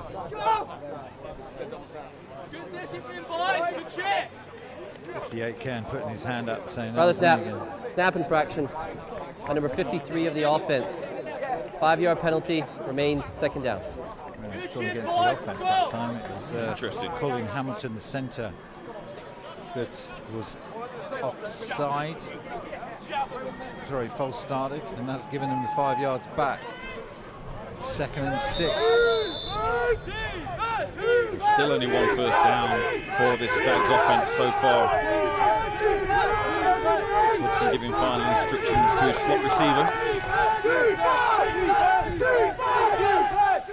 Takes the snap, flips the ball out high to his right-hand side. And Neil Martin was the recipient of that ball, but because the ball was floated out, he didn't have any opportunity to progress, and the ball actually goes a little bit further backward. Romaniak coming up, he's done that. The whole of the first half is coming up and making those tackles, and Hudson's having to loft that ball over the top of these defensive linemen, and it's just very slow getting to the receiver, so the defenders can react quickly. 3rd and 9, Hudson the Stags. Man in motion across the formation. Ball thrown, attempted slant pattern, but that falls incomplete again. And that unfortunately will be a 3 and out for the Stags on this opening possession of the 2nd half.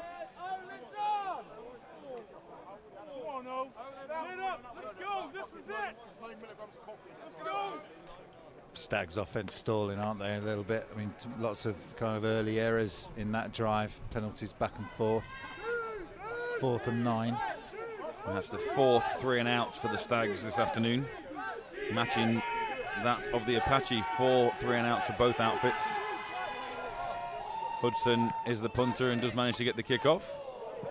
It takes a lovely Stags bounce inside the 30. In fact, right at the 30-yard line is where the Apache will take over. Right, Apache, let's see whether you've had that conversation at halftime about your offensive line, shoring up these gaps. Let's see what this offense can really do. It's interesting because, you know, you've got Nia Mugabu, the quarterback that plays for both the Bullets and the Aztecs. And so, you know, the system that they run relies on that mobile quarterback, and it's similar with Trojan here today. He's the one that really, when they've got stuff moving, and they have to put stuff on his shoulders to get the ball moving, and that kind of ignites the rest of the offense. And that's what we saw towards the end of that 2nd quarter. First half as well, though, there were problems with the snap on a number of occasions where it was a little bit low as Ed Green gets the handoff on first down, and he's got some space out to the left-hand edge, and he's on his feet at the 50, cuts back inside at the 40, down to the 35-yard line. And there's a big play at the start of the 2nd half for Ed Green and the Apache offense. Some great blocking out front from TJ Ajayi, the wide receiver, number 89, to set free Ed Green later on that run. You'll watch here, it's a counter play. There's the pulling guard. And then watch Ajayi out front here and look at this block. You'll see it just on 81. There it is, bam, straight down. And that frees Green for 10 more yards downfield. Personal foul, unnecessary roughness, number 79 of the offense. It's a 15-yard penalty from the spot of the foul. Replay first down. That's Jonathan Edwards again, so 15-yard penalty from the spot of the foul.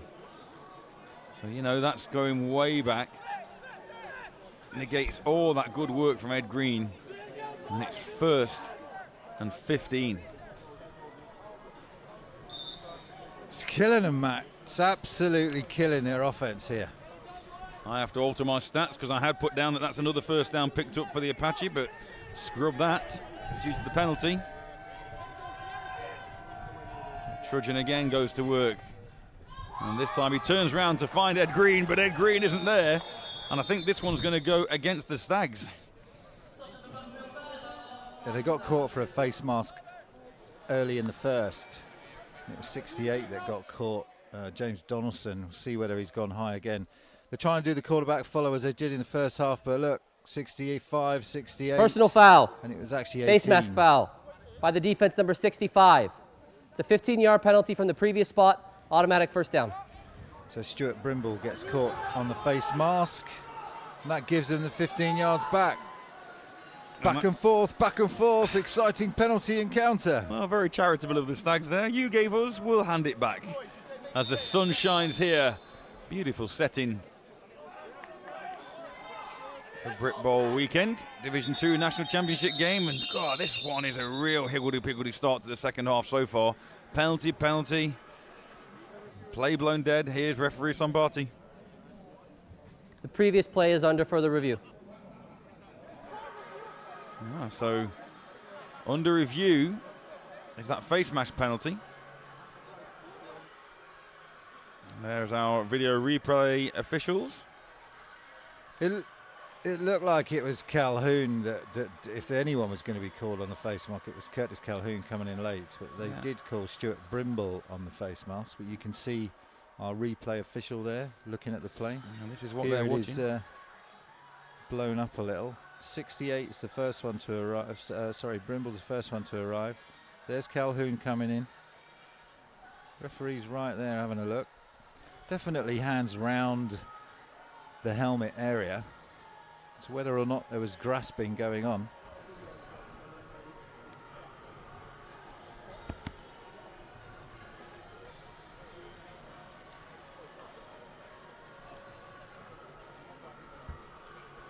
Maybe we'll have the second overturn of the day here, Matt.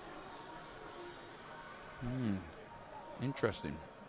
Is that a challenge from the field, or was that by one of the Stags sideline? Or just the officiating crew themselves wanting to make sure? So apparently VAR, the video replay officials, saw that and wanted to check it. So it wasn't initiated from the field of play. But here's referee Sambati to give us the result of that review.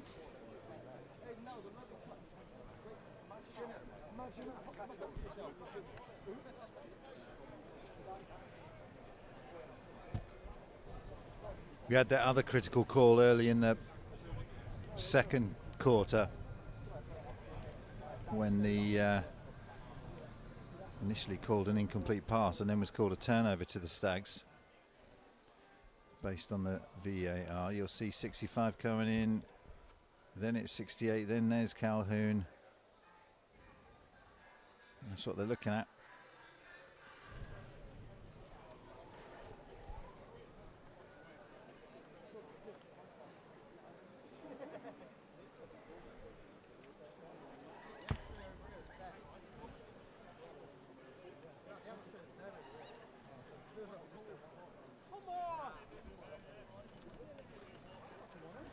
After further review, there was no foul committed. Therefore, the play results as stand.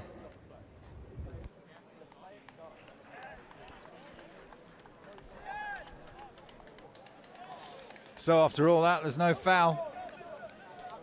Let's go offense!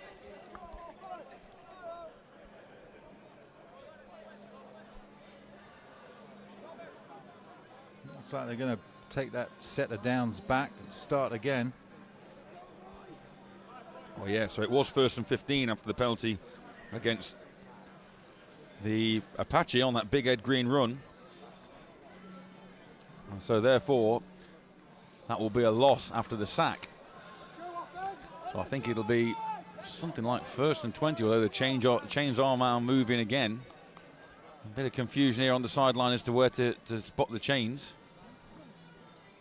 But from my thinking, it was first and 15 call after the penalty, and then that was a sack then. No flags, because the penalty was then waved off. So it's going to be at least a 1st and 20. So Stuart Brimble will be awarded the sack along with Calhoun coming in. That pressure from the Stags continues. And from our angle, it was difficult to see, wasn't it, with the angle that we had of the camera, whether or not there was any grasping of the face mask. So in fact, it won't be 1st down. It'll be 2nd down, obviously, because that sack will count as 1st down. And it'll be 2nd and 23. And here's Green on a little reverse counter play again. He's got acres of space this time, and he breaks into the 2nd level, puts his shoulder down, and runs for a 1st down, Bristol. No flags on that one. So just a play removed from his first big run, which was pulled back for a personal foul. He picks up a 1st down for the Apache again. Nice to see a play without a flag. Here we go then. Watch those pulling guards and tackles. 68 with a nice block, 77 with a nice block. Straight back to the action, Carl, while you were watching that replay, and it was Green on the handoff again, but good penetration this time by the Stags. Drops him for a loss of 3. Trying to get this offensive line moving. Here's the big run. Watch off that left-hand side. There's that first block going in. Then the runner quickly avoids that knifing defense, and good blocks going in downfield to free Green. Trummels over another Stag player till Calhoun has to rally to get him down. 2nd and 12, Apache on their own 40, trudging to the air, still to complete a pass, and he's still to complete a pass, and that sails again, but I think that's going to be a personal foul against the defense, against the quarterback.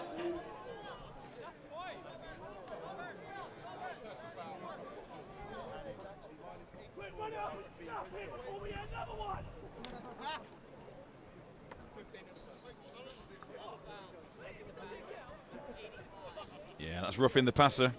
Referee Sambati not turning his microphone on that time, but definitely roughing the passer call there. That's going to be another 1st down by penalty for the Apache. Puts them into Stags territory. 1st down at the 45. Flags continuing to impact this Div 2 final. That's some big calls so far and a couple of things overturned. But that one's going to stand, and it moves the Apache forwards. Ed Green with the handoff again, looking to run off tackle.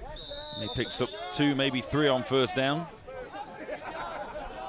Just kind of trying to get that counter trap play going, running back going in one direction, cutting back, pulling the guard and tackle to the same side, trying to catch out those knifing defensive linemen on this Stags tough front. And they're getting some movement now, are the Apache. So a brighter 2nd half start for the Apache's offense. Man in motion is Calvert. Trudging back to pass again, looking to try and complete his 1st, then tucks the ball, and he now does take off and run. And he's met at the 40, but there's a flag down in the region of holding, 2 flags down in fact. And this one will more than likely be coming back for that hold call.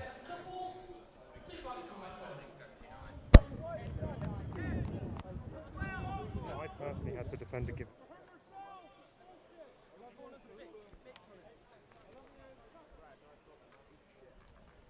Officiating crew earning their money this afternoon here on this one so far.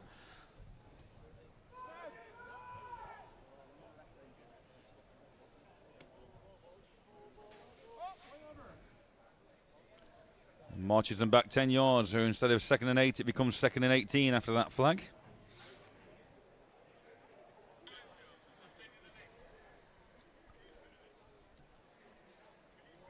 Scrappy, isn't it, Matt? You just want the game to flow and get some plays moving. So here is that 2nd and 18 then.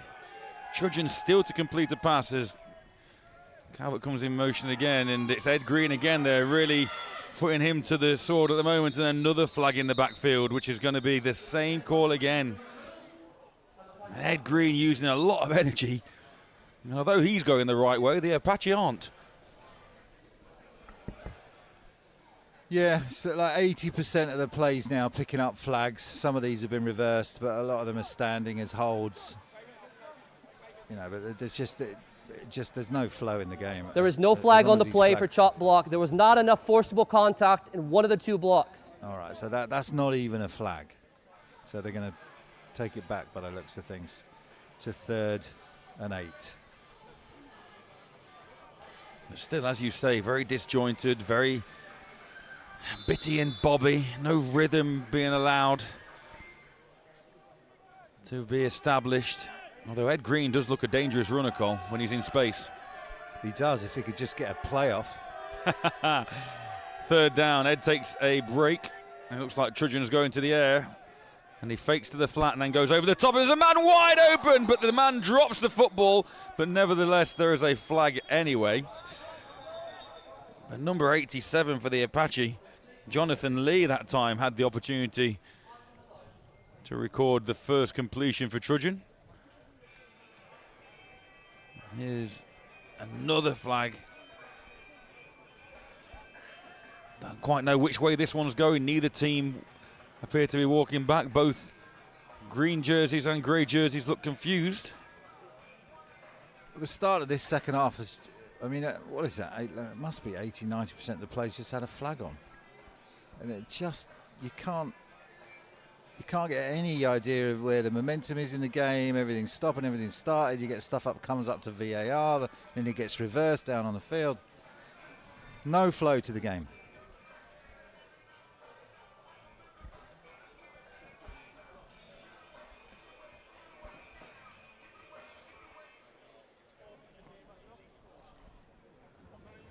There's no foul on the play. The block in question was deemed legal.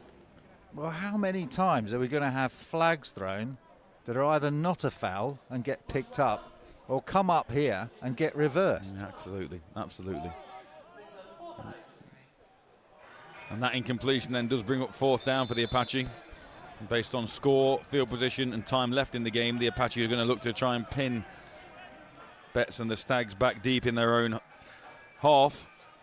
After what was a promising driving part starting on their own 30-yard line, they've managed to gain 25 yards, some of it through penalty.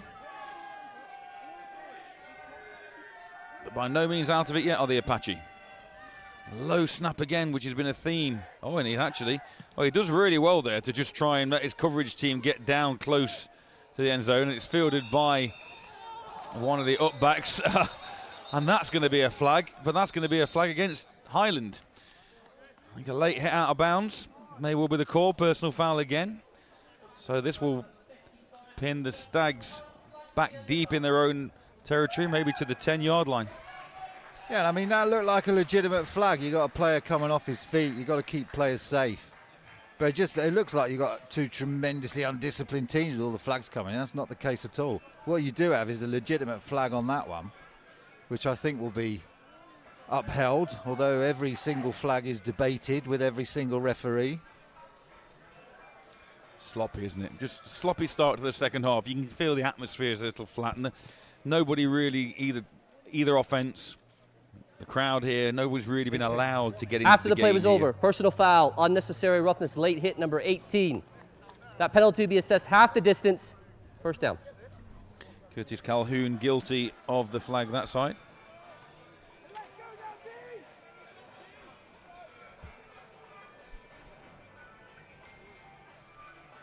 So it'll be 1st down, Stags from their own 8. All right, let's take a breath. Let's get some football going, shall we? Let's get a drive moving. Here come the Stags, 7-3, Div 2 final. Hudson hands off. New running back for the second half. Effective on 1st down is Alex Roberts. Got a good stable of backs, these Stags. Already seen Stephen McKeekan run. That's a nice run on 1st down to make a short 2nd down for the Stags. Yeah, Fen Trudgeon for the Apache yet to complete a pass, none of 9 with 1 interception. James Hudson, 6 of 11, 1 TD, 1 interception. Goes to the ground again on 2nd down. Picks up maybe a yard. Does the back there, McGeekin. It's going to be 3rd and short.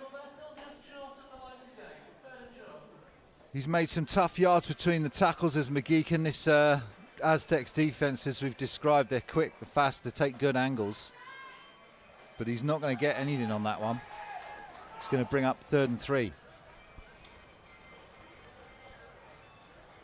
The Apache, we're hoping that they can force another punt from the Stags and hopefully get decent field position themselves for the next offensive series, but they've just find a way to stop this 3rd and 3 play. Jet sweep once again turns the corner, and I think he's looks like from where I'm standing he's going to be close to that first down. I think he might be short actually.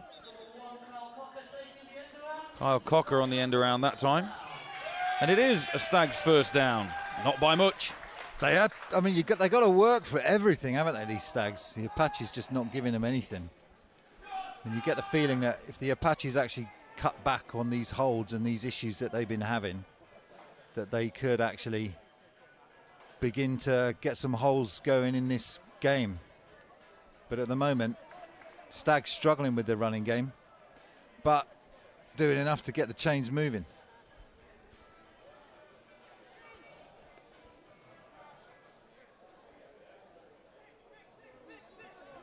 Looks like the second half adjustments have meant that the Stags have very much narrowed the field. 2 running backs, 1 slot receiver there. Ball handed off once again to Roberts, who bounces around the left end. Manages to find space for a couple. Tackle made by Darius Lynch, amongst others, number 15, from his linebacker position. And they're quick to get to the ball, are these Apache defenders. That's what we've seen across this program at the different tiers that they play. They have good athletic, well-conditioned defensive athletes. Hudson back to pass then, swings the ball out, makes the connection. Romaniuk with the tackle there. I mean, he's just sat there waiting for that. They've tried that, 3 or 4 times to Alex Roberts, just getting the ball. And because the ball's lofted, Romaniuk just stands there, waits for the ball and delivers the blow. I want that job. Perfectly timed hit once again. And like you say, the lofted pass didn't give Roberts any opportunity at all. And there's a loss on the play, so it's 3rd and long for these Stags. But the Apache will be quite happy with that. And we need something magic here from James Hudson.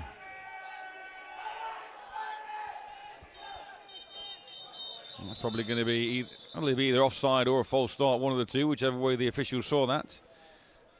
We saw one of the Apache players step close to the neutral zone. Prior to the snap, delay game by the offense, number 7. 5-yard penalty, remains 3rd down. Oh, well, I'm wrong on both counts. Sorry, delay again. Again, continues to be sloppy.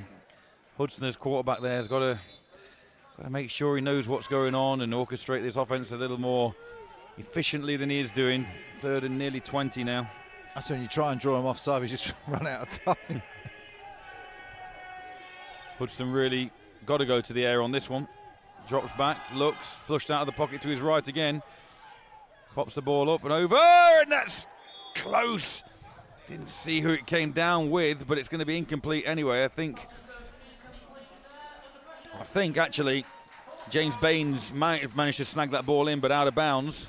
That'll be a 3 and out once again for the Stags.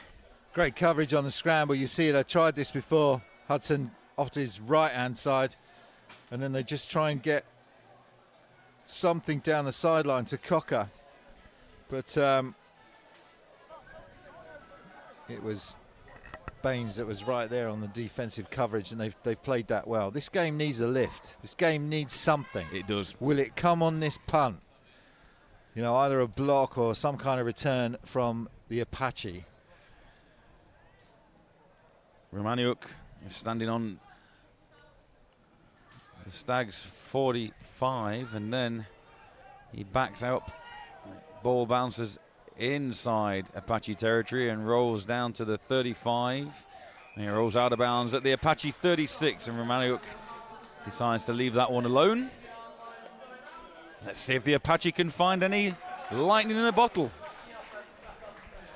Well, we've had some good runs from Ed Green, a couple that have been called back, but he's been the player to watch if you want some excitement. And Trudgeon has made some plays as well, just following his running back through the holes, trying to get this Apache offense going. Not made anything through the air though, the Apache offense, and because of that they're becoming a little one-dimensional. But they're playing a low-risk football, aren't they, Apaches? I mean, there's not even any attempt to return that punt.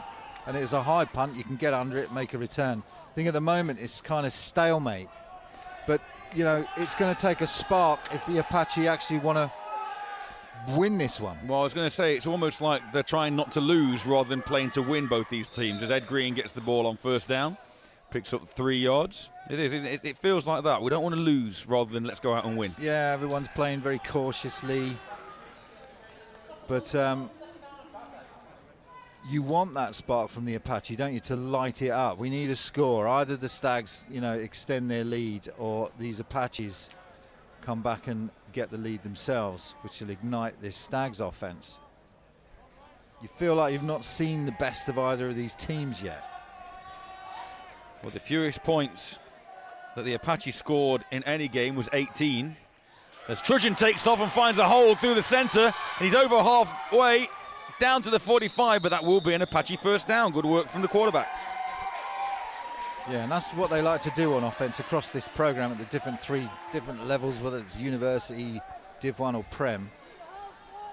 They like to get their quarterback into the game. Yeah, so the Apache during the season, Game 1 scored 62, Game 2 scored 38, Game 3 scored 77, Game 4 scored 51, Game 5 they had a walkover win, Game 6 they scored 18, Game 7 44, and Game 8 34 points. As Trudgeon again hands the ball off. Running back gets back to the line of scrimmage, but no further. As Ed Green again, the workhorse of this offense. David Grant, big defensive tackle. He's been strong all day. Got initially there to Ed Green, and then other green jerseys arrive. Played well, I mean, solid on that defensive line. The Stags offense as well. Scored 33 in Game 1, 47 Game 2, 31 in Game 3, 52 in Game 4. Beat Clyde Valley 6-0 in Game 5, then had a walkover in Game 6, 48 points in Game 7 and just 8 points in Game 8 as Ed Green finds a gap up the middle once again and falls down after a pickup of 4 more. So, you know, both these offenses in their own division really prolific. And then defensively, Highland Stags, 1, 2, 3 shutout wins. Another game where they only conceded 8. And then 2 other games where they conceded 10 and 12 points. So the most they've conceded in a game is 12 points. And again, the Apache defense, 4 shutout wins. Conceded 6 points in one game, 14 in another, and 16 was the most they've ever conceded as Trudgeon takes off once more. And he picks up an Apache first down. We might have something rolling now for the Bristol outfit. Nice running from Trudgeon. Goes to his right-hand side, sees there's nothing there, cuts back against the grain, picks up first down. He's trying to get this offense going. And now it's Green and Trudgeon show as they try and get this running game. So when you look at those results, you look at those stats, the immediate thing to think is, well, maybe these two teams are Division 1 outfits as you see them battling against each other with a 7-3 score line. And maybe the outfit as Trudgeon goes up top, pump fakes, but that's underthrown. And that man there, Alexander Yates, similar play to an interception attempt for the first half where he laid out. He's got 1 already. He was looking for his second there. And Trudgeon just not overly accurate enough. So yeah, Cole, you wonder whether or not they're kind of too good for Division 2 and Division 1 is where these outfits both belong. Absolutely. I mean, they're clearly Div 1 outfits. I think they've got some growth to do over the autumn period before we get back into the spring next year when these teams will really start their campaigns in their first year of full Div 1 football. But they both look like strong outfits, good running games, good defenses. How great is it for an outfit, though, like Bristol, an organisation like Bristol, to have a team in the Prem and a team in Div 1 as a big hole opens up the centre for number 89, and he reaches forward after picking up another first down And TJ Ajayi, good strong running inside the red zone now of the Stags. I like the look of Ajayi. I like his energy. I like his blocking. I like what he's contributing to this team. Whatever he's being asked to do, he's doing it well. He was the guy that was blocking him for Green earlier on when that play got called back, and he gets a play of his own. He's just lining up now to the top of your screen in the tight end position. You can see his number there. Green behind now. Trudgeon this time hands off. He doesn't. He fakes the handoff to Green, then takes off around the right-hand side. And he's got a man that he drags with him. And it's John Lees he drags for 3 or 4 yards, does Trudgeon. Strong running from the quarterback and pick up a 3. Lees did a good job there because he just came across the line of scrimmage and then just froze the quarterback. Quarterback trying to get an option read, whether to hand or whether to keep. Trudgeon keeps, and Lees is right there. Does a nice job. Still, Trudgeon also gets a few yards out of that. The Apaches seem to be showing some signs now. A little bit like Little Red Riding Hood at the minute, this one. The Apache huffing and puffing, but not managing to... Oh, it's 3 Little Pigs, wrong nursery rhyme. Trudgeon to the air, and that's... Oh, almost intercepted this time by Mark Hammond. Yeah, I need to get my nursery rhymes right. 3 Little Pigs huff and puff, don't they? That's the old wolf in that. I was thinking the wolf in the wrong one, but the Apache huffing and puffing, but not managing to blow the house down yet. I like the look of Ajayi there as well. They're trying to get him more into the game. You can see here, he's that tight end at the top of your screen, just breaking on a drag route to the left, breaks to the corner. But there's a nice defensive play from the cornerback coming in. Played well in defending the pass, have these Stags. They're well drilled, and they know where the ball is, and they close quickly. If I'm being critical, though, you've got to say that Trudgeon underthrows more than he actually doesn't put the ball out there in a position as Green back into the attack. And Green falls forward for a pickup of 1, but that's going to bring up 4th down. Robert Poor on the tackle. Good tackling again by the Stags. So how many times have the Apaches been camped just here, just outside the end zone of the Stags, and the Stags have held firm? Well, that's the story of the game, really. The Stags bending but not breaking. Now do they go for the field goal here? See if they can... Timeout, Bristol. That is so the first Bristol timeout at 27 seconds. Bristol do want to take a little bit of time to think this one over. 4th and 4. Can obviously get a first down without scoring. But yeah, you kind of think they've been down here twice already. They attempted a field goal and got the field goal. Obviously the Stags attempted a field goal of their own and that didn't work, but realistically for the Apache, time is now ticking on, and the fact you've only scored 3 points through nearly 3 quarters of play, you're kind of thinking, you know, it's important for us to really get something here. Maybe another field goal. Although Trudgeon's still on the field at the moment.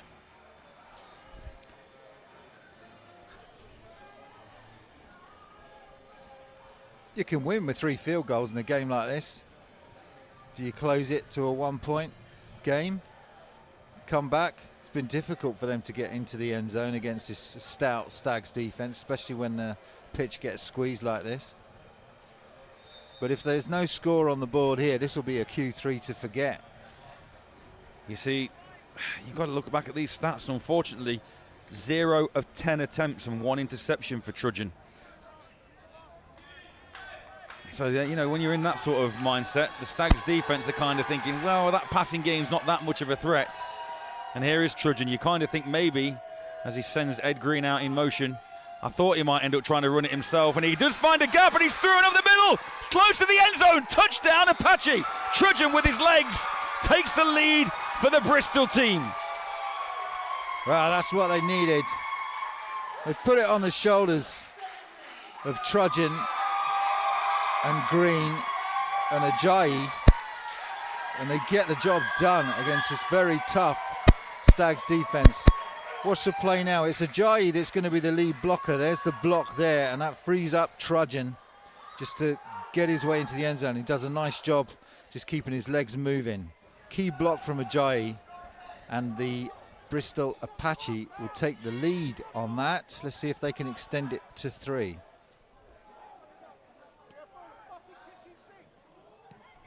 Beautiful snap, beautiful hold, beautiful kick, and James Baines adds the extra point to indeed make the score. Highland Stags 7, Bristol Apache 10. That drive, Carl, started all the way back from the Apache 36-yard line. Picked up 4 first downs on the way to that trudging 8-yard scamper for the score. Also had about 4 flags thrown, some of which came up here, some of which weren't even flags. Long drive, long time for this offense to be on the field. But they got the job done and they've taken the lead in this Div 2 final. Now it's up to Hudson and the Stags offense to see if they can reply. Not a great deal of time left in this third period, but still plenty of time for either of these two to be taking this victory.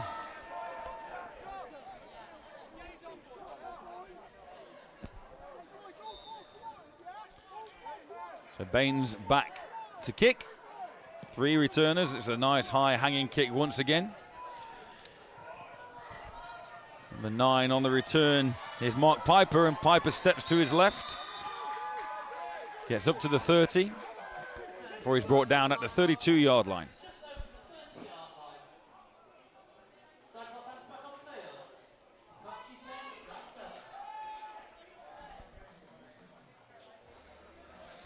So right, Stags, you've come a few hundred miles for this one. You've got 1 score on the board.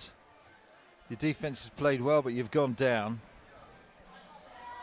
James Hudson gets an opportunity to lead his team out, see if they can regain the lead.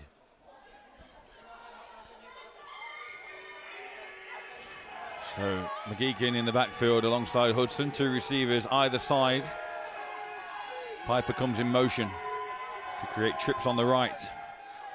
Hudson to the air straight away, throws off his back foot, and because he's thrown off his back foot under pressure, that affects the accuracy of that pass. He had a little bit more time than he thought he had on that. Did Hudson.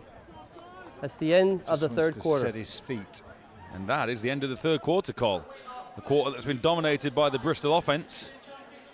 We have 1 more quarter to go in this Division 2 national final, where the Bristol Apache currently lead the Highland Stags by a score of 10-7.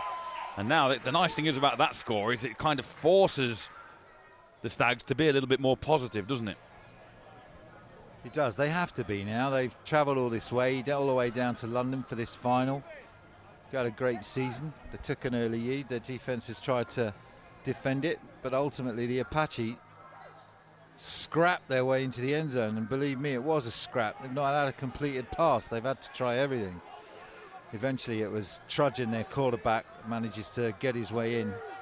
But the Stags now, they haven't been able to get their running game going really, and they've had problems with their passing attack despite that Cocker touchdown. So let's see what they can do. Hudson sends Tremino in motion, and Tremino on the end around. He's a long way away from the original line of scrimmage, and he's slid down by the Romaniuk. It's going to be a big loss on first down, and the Stags are scratching their heads. Sorry, that was second down, Carl, after the incompletion on first down. Yeah, I mean, it's just that the Apache seem to have got the keys to the running game for the Stags. They haven't been able to get anything going since that first half. And despite those 2 running backs that they've got who are very talented, these Apaches are all over them at the moment. So a big third down coming up now for Hudson and the Stags. Oh, and a slightly smaller third down coming up for Hudson and the Stags, as the man who's made some fantastic plays, Darius Lynch, is a little over-eager there. He's going to march the Stags forward a little. Yeah, Lynch has been blitzing. He's been picking his gap, whether it's an A gap or B gap, and just standing those runners up in the hole. But sometimes you get it wrong. And, Prior to snap, offside with contact. Number 15 of the defense. 5-yard penalty, remains third down. That's an example there of getting it wrong. So 3rd and 18 becomes 3rd and 13. A little more manageable, but still not many plays in the playbook going to get this converted for you. Need to work some magic, does Hudson. Drops back to pass, got time in the pocket. Now rolls out to his right, then steps back to his left, and he's got a little bit of space. Has to go and get to the edge, and he spins out of one tackle But Romaniuk is there to bring him down short of a first down. In fact, 5 yards short of a first down. So good effort once again from the quarterback. But to no avail. It's going to be 4th and 6 actually. Well, nothing else is working. The only thing that seems to be working is where these quarterbacks, you know, keep the ball and find gaps for themselves. So Hudson doing what he needs to do to make some yards, but it's still 4th down and 5. Too early in the 4th quarter to go for it here, surely. You've got to kick this one away and rely on your defense again to try and pin those Apache back. Particularly with the fact that the Apache offense has started rolling. But the worrying thing is, with a 3 and out like this, your defense hasn't had a great deal of time to rest. Hudson has acres of time to put that ball on. What a beautiful punt that is. And it's fielded at the 15-yard line, out past the 20. To about the 24, where the Apache will take over again, looking to add to their lead. Yeah, it was a beautiful kick. Spiraling kick, able to be returned due to the length of it. And the Apache now with the lead. The Stags now need a turnover as we get well into this Q4. 6 3 and outs for the Stags so far. 1 interception, 1 sack against Hudson. 4 3 and outs for the Apache. 3 sacks. Trudgeon's been dragged down 3 times. 1 fumble, 1 interception against the Apache as well. So turnovers and sacks very similar. The efficiency of the offense very similar. Hudson so far 7 out of 13. Touchdown and interception.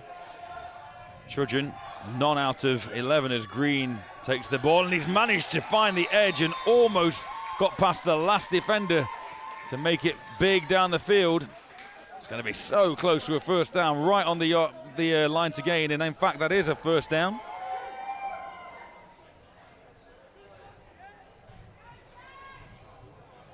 The 10th first down of the game for this Apache, as opposed to just 2 from the Stags. It's better this from the Apache running attack. Seem to have finally sorted out those niggly issues.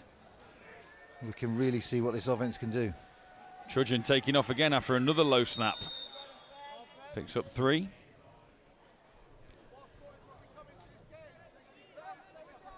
Two of those first downs coming by the way of penalty for the Apache. But 8 through their own work.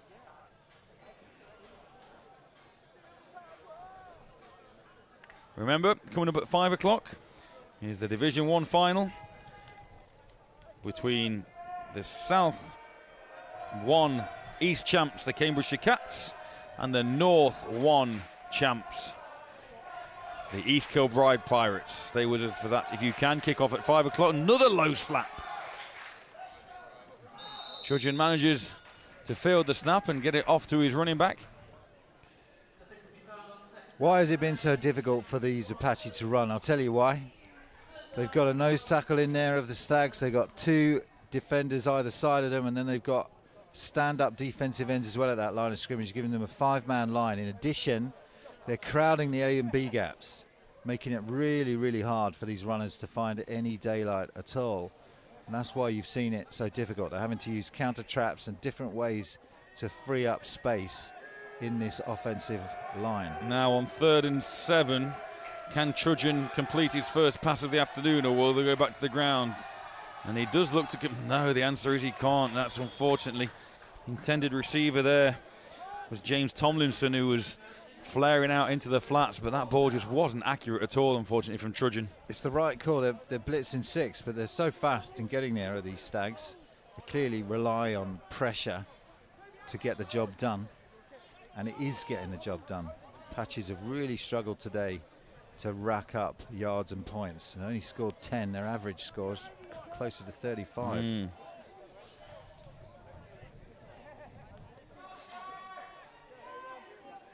Sixth punt of the afternoon for Bristol.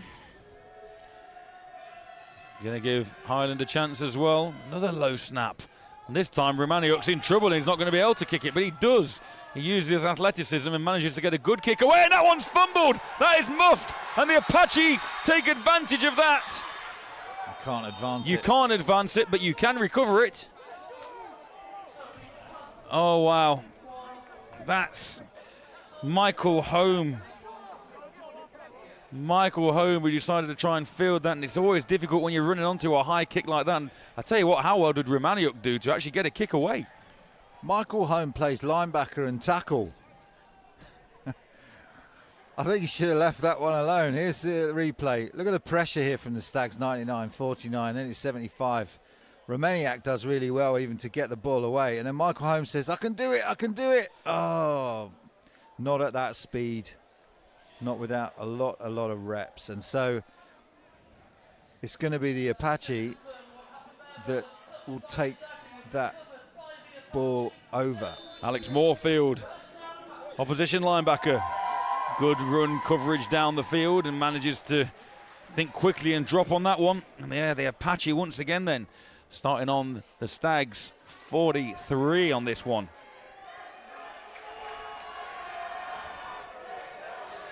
First down, Green tries to make his own hole over the top of Robert Poor, but Poor holds on.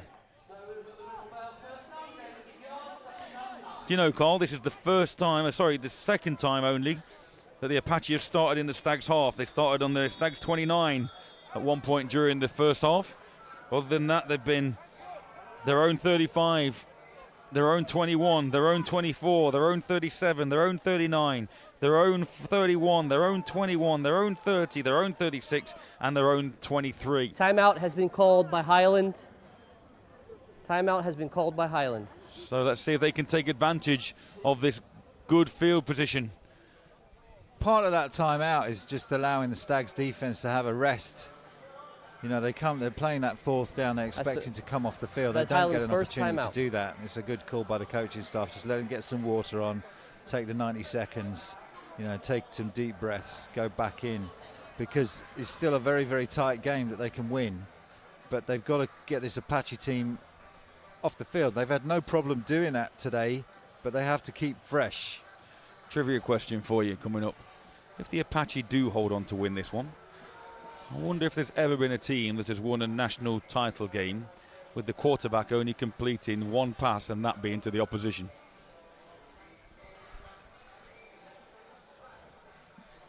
Well, you know, you can hashtag us, BritBowl34, with your answers on that. I imagine it probably is, Matt. There's so many double wing teams and wing T teams in British American football. But I like the way you're thinking, sir. It's a beautiful thing about this game, isn't it? There are so many different ways to win. You can be prolific through the air, you can have a pounding running game, you can have a stifling defense. As Trudgeon hands off again to Green, and Green is met in the backfield but manages to keep his legs driving and fall forwards for a pickup of a yard to bring up 3rd and 7.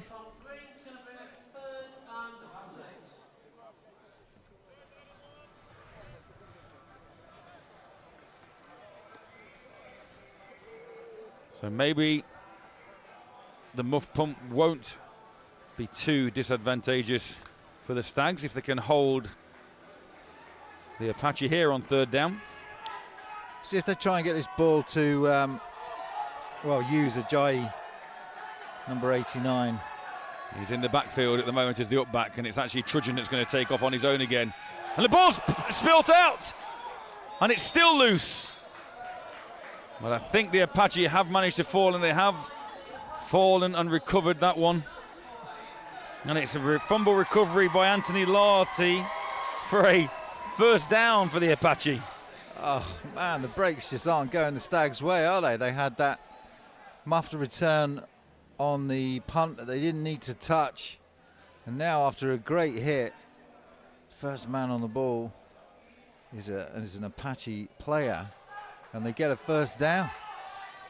The Stags defense doesn't know what they have to do to get this Apache off the field. Gary Gordon has said to me that they made some adjustments for the Stags, and he'll probably say, yeah, that's how we drew it up. Quarterback fumble it 9 yards forward, and an O-lineman drop on it, and here is Ajayi looking to the inside, but now bounces it out to the left-hand side, steps Still on his feet at the 30, but the flag's come in. Still on his feet at the 20, and I think this one's coming back.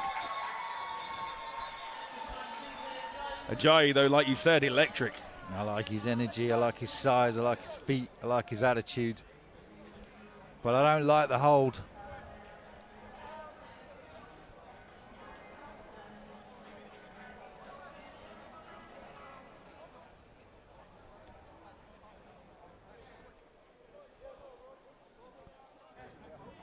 Personal foul, clipping, number 68 of the offense. It's a 15-yard penalty from the previous spot. Replay first down. Anybody that's maybe watching this because they've got family members in there and don't know the ins and outs of football too much, Carl, explain what clipping is. 2 offensive linemen. 1 offensive lineman goes high on a defensive player, 1 offensive lineman goes low. And you can't do it on the same player for obvious reasons, because it's dangerous. And so that was called, I think, on 64 or 68 of the offensive line. And, you know, they don't mean to do it. No. Just happens that way. The referee's got to try and keep everyone safe. And also the uninitiated will go, why do these flags always happen on big plays? Well, no, it's the other way around. The big plays happen largely because of the flags and the penalties. But here we go then, trudging on first down again. Green gets the call and he's got some space off the left tackle position. He's on his feet at the 35, down to the 30. Picks up the penalty yardage, which will bring up 2nd and 10. Great running by Ed Green to the edge. Now, you can see some players from the Stags, you know, saying, swap me out, swap me out. This is a small squad, lots of players playing both ways. And this Stags defense have been on the line of scrimmage against this Apache offense for some time now. And as that game of attrition wears on, it's offenses that begin to show through. Absolutely. And defenses that begin to wear down. So we'll have to see how that plays out, but I can tell you the Stags are looking a little bit tired on this drive. Heads are down a little as well. Whereas the Apache run back to the line of scrimmage, but that's largely because they took too long in the huddle and Trudgeon has to take a timeout to avoid the delay of game penalty.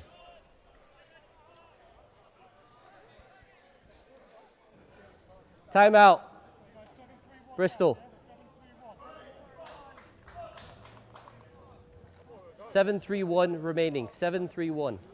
There you go. 7 minutes, 31 seconds remaining in the fourth quarter. So there is still time for the Stags.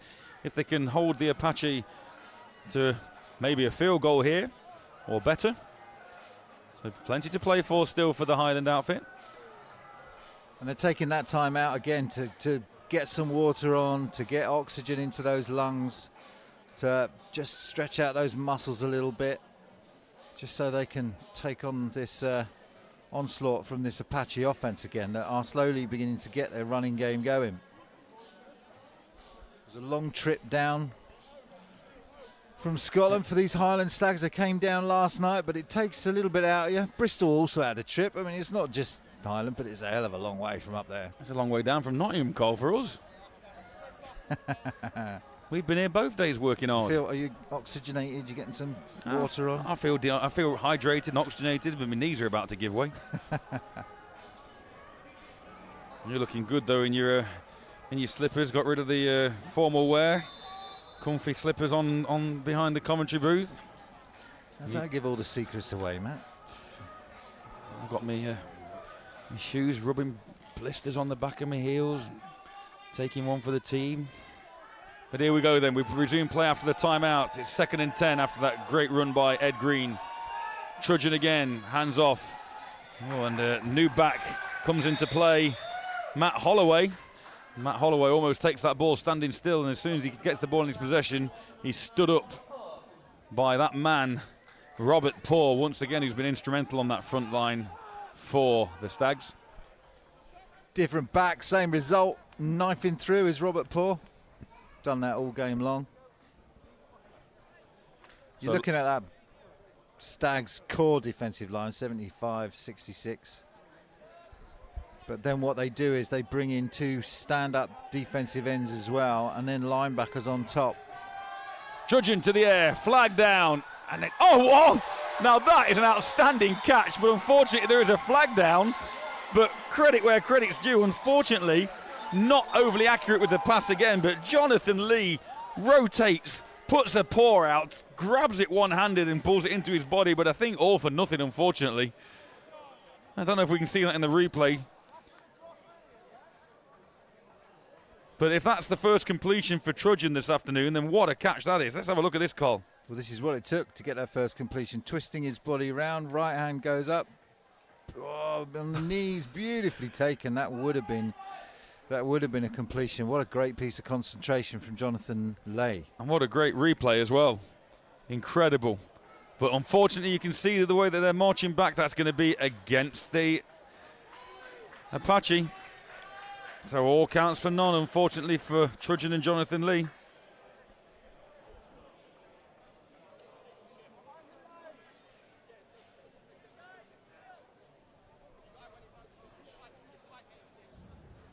We have an illegal shift by the offense. 2 players were moving at the same time and never reset before the snap. Illegal shift by the offense. 2 players moving at the same time. Can't do that. One player has to be set before another one moves anywhere. So unfortunately for Trudgeon and Jonathan Lee, that spectacular grab is wiped off the board. So still no incompletions, some completions for Trudgeon. Nope. Other than that one to Hayden Lee in a green jersey for the interception in the first half. 3rd and 18. Trudgeon will more than likely go to the air again. Steps up and he goes over the top, and he's got a man out there. Oh, and it's through the hands of Fred Bull. And of all the passes that Trudgeon's thrown this afternoon, that was a dime. It was a great pass, but again the coverage was really, really good. Mark Hammond was step by step. He didn't look back for the ball, but he didn't interfere with the receiver's ability to catch the ball. And in the end, he did enough just by putting his hands up in the air and taking away the vision that the receiver would need to actually pull that in. I feel a little sorry for Trudgeon though. Still no completions. An opportunity then for a completion and a touchdown. I know I'm being critical of Bull. What you've got to do is give your receiver a chance to catch it, and he definitely did that, did Trudgeon on that attempt. And Romaniuk puts a high, beautifully spiraling kick away again. It takes a sideways bounce as it hits the ground inside the 20. And the Stags will take over on their 19-yard line. Probably eight minutes left. Maybe a little less than that. We were 7:31 of the last call for the officials, so I think we're now down to maybe not far off 5, Carl. Right, so, you know, these Highland Stags now need to put together a drive. They've got to go, if they're going to score here, they need to go about 40 yards for a field goal. And they need to go 81 yards if they're going to actually get it into the end zone. And they're struggling at the moment. They need to find a way to get this running game ignited, get this offensive line moving. So here's Hudson and the offense. Looking to go to the air now to force things. Pass intended for Mark Piper on a seam, on a slant, sorry, a post down the seam. And that falls incomplete. Good coverage by Darius Lynch underneath and Romaniuk over the top, just sandwiching that receiver. No chance for the completion. Hudson exactly 50% on his completions. 7 completions, 7 incompletions. 1 touchdown, 1 interception on the afternoon for Hudson. But it is getting to the time of the game in the territory where Hudson's going to have to force things with his arm a little bit more now. Going to the air again, but no, it's a little delayed handoff to McGeechan, and McGeechan tries to find room, bounces off one tackle, puts his shoulder through another tackle, and runs about 25 yards laterally and loses 1 yard vertically. It's just excellent pursuit by the Apache defense to take the angle really well. And even though they're not getting McGeechan down immediately, they're just bubbling him out to the sideline, just forcing him to run out of space. Just not able to find that edge at the moment.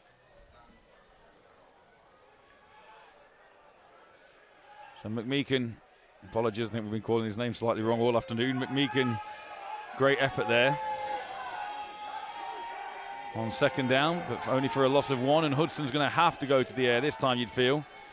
Needs to give himself some time, and he's not going to have any opportunity at all. As Alfie Showunmi Shawunmi rather, scythes through for the 4th sack of Trudgeon this afternoon. Sorry, gone that the wrong way. The 3rd sack of Hudson this afternoon. And showing me he's got a couple of them has really shown us what he can do. And that, you know, he's had 2 sacks coming off that specific blitz package that they run, where he kind of lines up as that wide defensive end. You'll see him again there at the bottom of your screen. So Hudson has no opportunity, no choice rather, other than to punt this one away. The ball comes to rest at the Stags 40. The Apache are in real good position once again.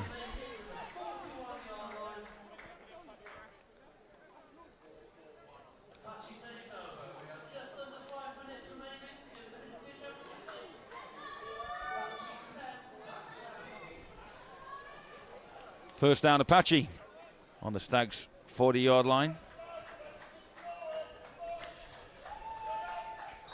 They couldn't extend their advantage on the last series.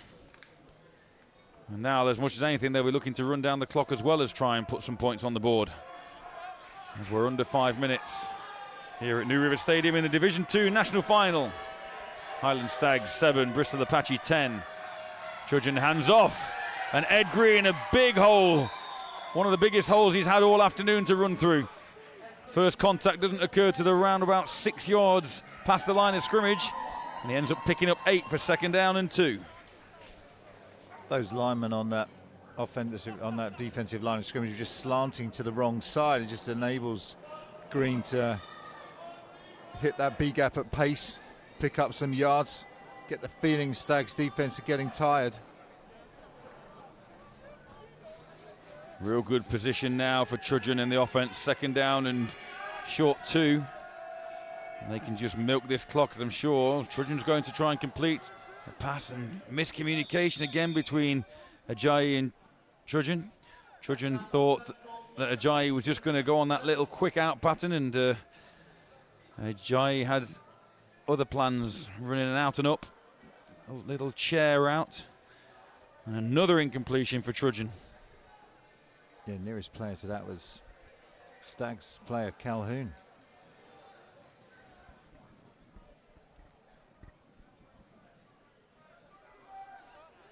Third and a long yard. Love a low snap, and Trudgeon puts his head down and actually scythes straight through 3 Apache, 3 Stags, and it's good pursuit in the end by Curtis Calhoun to save the touchdown, but give the Bristol side another 1st down. What power from the quarterback. Yeah, and you might look at his stats and say he's not completed a pass, all right. But what has he done with his feet? He's done a lot as Trudgeon, and he's energized this offense when they needed to move the ball, and there's been nobody else doing it. And that's what he's brought today to this team. So Trudgeon again, that was a very low snap. Whether or not that play was planned or because of the low snap, Trudgeon just decided to take it on himself as Green goes in motion again. Out to the flats on the left, another low snap, and here's Ajayi off left tackle. And Ajayi piles past the 10 down to the 9-yard line. They can still get a 1st down without scoring. And if I was the Apache, I'd be wanting to try and maybe do that. Pick that 1st down up, keep the clock ticking. Yeah, there's no reason to take a big risk here. You've got the lead. You're running down the clock. You've got Stags defense to look a little bit on their heels, suffering from a bit of tiredness, slow getting up.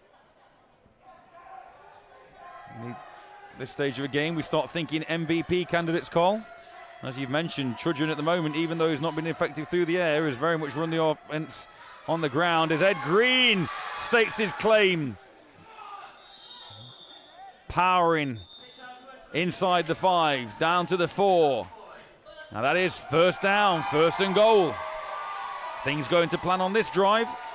If you're on a defense and you see that, you just take a big sigh. They've been on the field a very long time. Remember, there was a punt, they got the team off the field, and then there was a muffed return where the ball came loose, and it was recovered by the Apache, and that extended this drive. So they've been on the field for a very long time now, these Stags. Officials blow their whistles just to re-spot the ball. Our officiating crew: Sean Sombati, leading Lee Wood, Roger Brown, Martin Cockrell, Liam Wootton, Amir Brooks, Ian Snedden and Ollie Maskell. And that is the 2-minute warning in this one. So Stags now are rapidly running out of time, particularly if the Apache can punch this one in. That's the 2-minute warning. The 2-minute warning. Again, the officials done another great job here in this D2 game, as they have done all weekend, the officiating crews. And if you are wanting to get involved in American football, there are numerous ways you can, whether it's players, coach, team managers, sideline officials, chain crew, but also referees. And if you're interested, go to the BAFRA website, BAFRA. Very fortunate that I've met one of my ex-players from 15 years ago who, even though no longer playing, has been part of BAFRA now, and he'll be refereeing.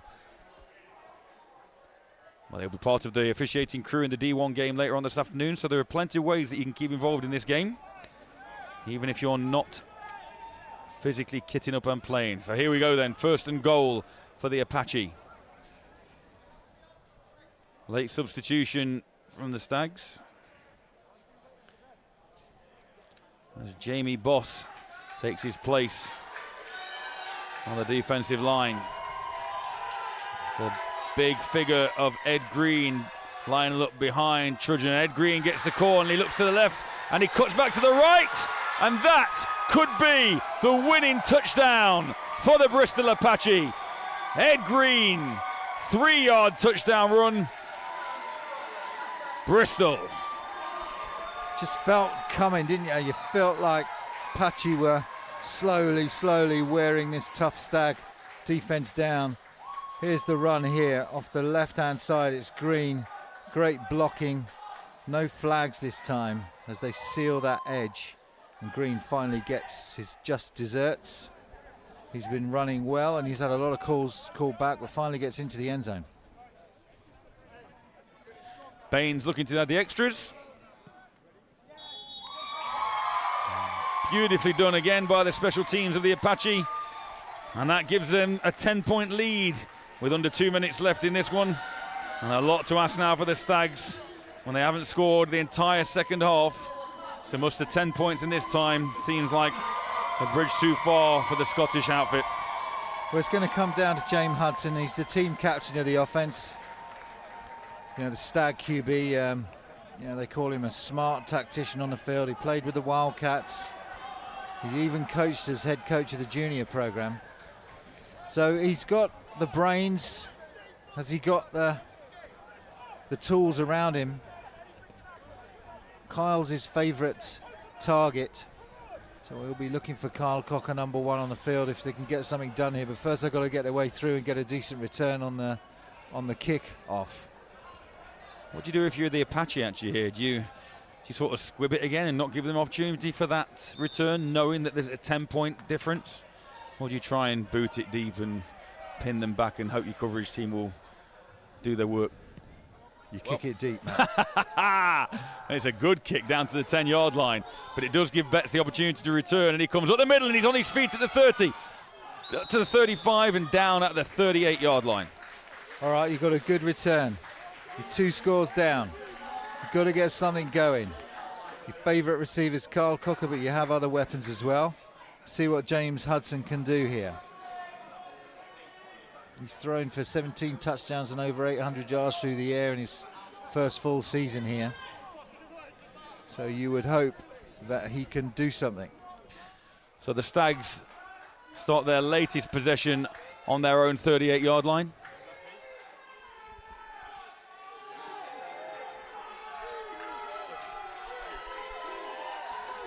First down, Stags. New quarterback in to try and lead, puts the ball up, and that's picked! And Ewan Tremino's first attempt is picked off. Chris Taylor with the interception, no flags down. And the Apache put the cherry on top of this D2 championship winning performance. but there is a flag.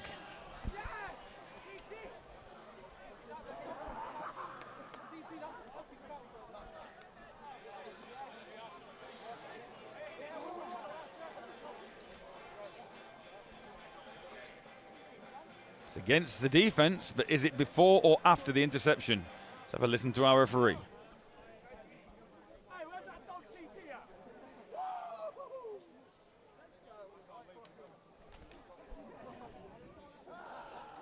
Referee Sean Sambati just making sure he gets the call right, and he's...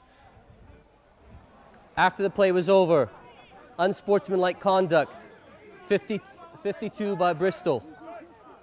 That is a 15-yard penalty, first down, Bristol.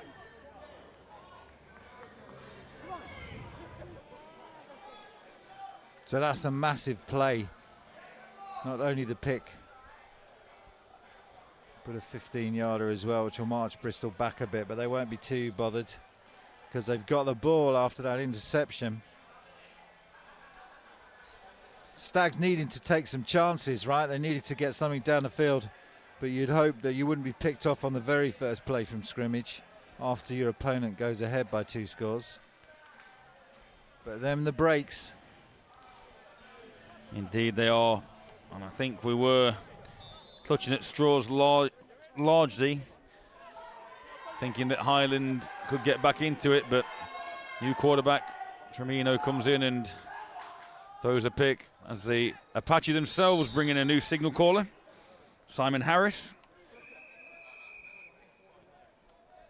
Timeout called on the field. They're going to try and conserve as much clock as they can, these Stags. Still hope for the Scottish team. It's great to have 2 Scottish teams here today. Timeout, Highland. That is their second timeout. There's 1-3-0 remaining, 1-3-0. So with 90 seconds remaining in this Div 1 final, represented by the Highland Stags, that's Scotland. And then later at 5 p.m. we'll see the East Kilbride Pirates, who were a long time in the Premiership. You know, dropped down a few years ago as Tamworth rose in that North Division and East Kilbride fell away. But they'll be making their claim to be national champions. Already secured that promotion to Premiership action again, so EKP will be featuring. But they'll have to get through the Cambridge Cats today in that game that kicks off at 5 p.m. for the last game of this Brit Bowl weekend, which has seen so many amazing plays and that big shock result yesterday. But I was just honouring the Scottish teams. Highland Stags here today, Div 2, and then East Kilbride Pirates playing in Div 1, and it's great to see them making that trip down here to play in London on this finals weekend.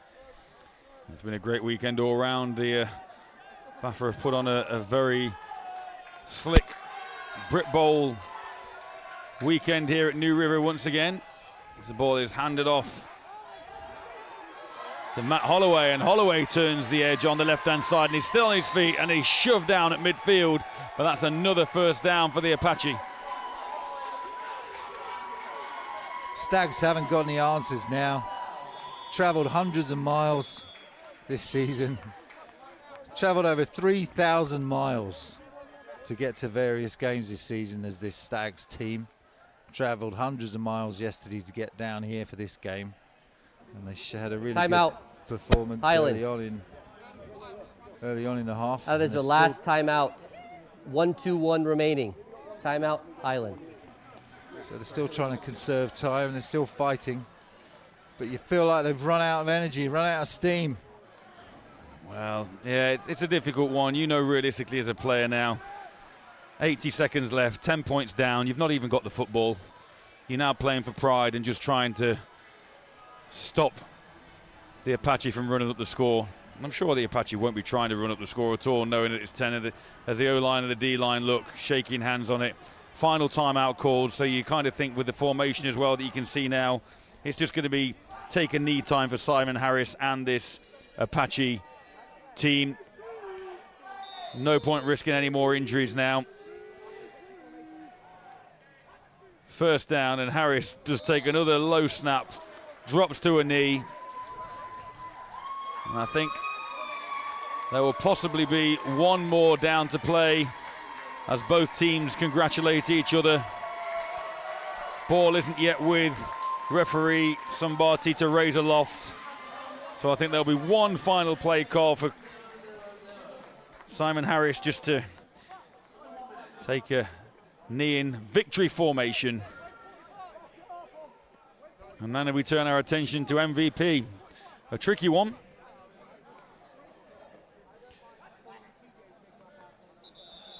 And there it is, Simon Harris. I think still got time again, or is Sambati coming in to take the football? No, I still think we've got one more play, possibly with the amount of time that's on the clock. Oh no, Mr. Sambati changes his mind, and he changes it again to spot the ball one last time. Looking at his man with the watch over the far side, and then decides that that indeed is the final action from this D2 Championship game. The Highland Stags work comes to an end as they are beaten 17-7 by the Bristol Apache. And as we mentioned earlier, football in the southwest and the Bristol region looks very, very strong, Carl. Certainly does. Just pay tribute to the Highland Stags. Travelled all the way down here, had a great first half. Had a lead 7-3 going in at half-time. This is the only game they've lost the entire season. But their long journey came to an end here in the Div 2 final. But they will be in the Div 1 next year, and they'll be excited about that. They've got a chance to regrow, reform, come back even stronger. You know, hell of a defense we saw on show today. They've held a team that can score a lot of points, Bristol. They've held them to just 17 points, which is half of their average and what they would normally look to score in any given game. So hats off to them. But it is Bristol Apache that are the champs in Div 2 in 2022. And if you turn your attention to MVP, Carl, some notable performances on the Stag sideline, but obviously MVP will go to one of the Apache players. Your thoughts on MVP before we announce the winners? Defensively, I love the play of Romaniak. Thought he was excellent. He was always there. He was defending passes. He got some sacks. I also like the 2 sacks that number 39, Showenme, got as well on the Apache defense. I thought they were excellent defensively. Defensive back play, flying around, making plays.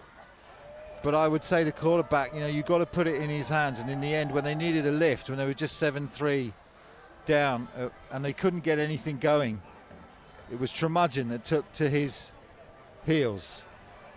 Yeah, Trudgen rather, that took to his heels and was doing that quarterback follows and trying to get that running game going and trying to lift his team. And so whilst he didn't get a completion, he scored a touchdown and really got things moving. So he would be my MVP. It's not my decision, but you then look at the running backs as well, don't you? Ed Green had a good game, some big runs, but also some big runs called back. You obviously liked Ajayi as well when he came on, showed flashes of brilliance, bouncing it out with strength, speed and power. But yeah, I'm kind of with you on the Trudgen decision. If you think about how a man orchestrates an offense and yeah, you know, you find a way to win, and let down a couple of times by his receivers. One particular call was that spectacular catch by the tight end Jonathan Lee, that one-handed grab which was unfortunately called back for a penalty. And like you say, then Trudgen took it on his own shoulders and made big runs when it counted, orchestrated the offense, went off script when he needed to, was brave, was strong, and got his own touchdown to take the lead for the Apache. So I think that's where my vote would go as well on this one. But again, a little bit flat in the third quarter, but overall a very entertaining encounter between two teams destined for Division 1 football, and it'll be interesting to see how they progress and develop during the next year of play, Cole. Yeah, they've got some work to do to play in Div 1. Whenever you take that step up to that next level, it's about making sure, you know, the complexities of the playbooks begin to increase, and you've got to have athletes that can match up against Division 1 athletes, and the size is a little bigger. Everyone's a little bit faster. But, you know, these two teams will do well. They look solid. They look well coached. The Stags have travelled all over Scotland and all over England to play their football. So you can't question their commitment. And they had a decent-sized squad down here today, even though they've come all that way. And there is the spoils of war. The silver and gold medals on the table being organised by Russ Hewitt and the BAFA aficionados, who are going to put on a fantastic weekend here at the New River Stadium. 3 out of 4 games in the books. The under-19s London Blitz were crowned defending champions in our first game yesterday. Then the big one, Brit Bowl 34. The Manchester Titans overwhelmed the London Warriors to pick up their first national title. And we've just witnessed the Bristol Apache claim the Division 2 championship by knocking off the Highland Stags 17-7. Excited to see how the East Kilbride Pirates and the Cambridge Cats go at 5 o'clock in the Division 1 championship game. And if it's anything like these last 3 games, we should be in for a great one to round off the weekend. Just want to acknowledge that the Bristol programme as well, and everything we've seen this year from them. You know, back in March, we went down to the Bucks final, and you know, we saw the Bullets, UWE Bullets, that are part of this programme, take on the UON Gold and win out there. And then, you know, it took the Manchester Titans, who are now the national champions, to take the Bristol Aztecs down. And then finally you've got the Apache here in Div 2 that will go up to Div 1 and continue to be that exciting feeder team for those other teams. And all of those teams feeding off each other, program-wise, head coach-wise, in terms of the facilities that they have down there. It's just amazing to see that success continues to grow. Not forgetting the SGS Pride down there, who obviously loaned their facilities to this Bristol Apache side, as head coach Gary Gardner was telling me prior to kickoff. Big thank you to our officiating crew again, led by Sean Sambati this afternoon. An excellent job all afternoon. Lee Wood, Roger Brown, Martin Cockerell, Liam Woodson, Amir Brooks, Ian Snedden and Ollie Maskell making up that D2 officiating crew. And now we see the Highland Stags collect their runners-up medals. As you say, this will sting for a while, not winning the title, but Division 1 football to come. And that would have been their goal at the beginning of the season, without a doubt, Carl.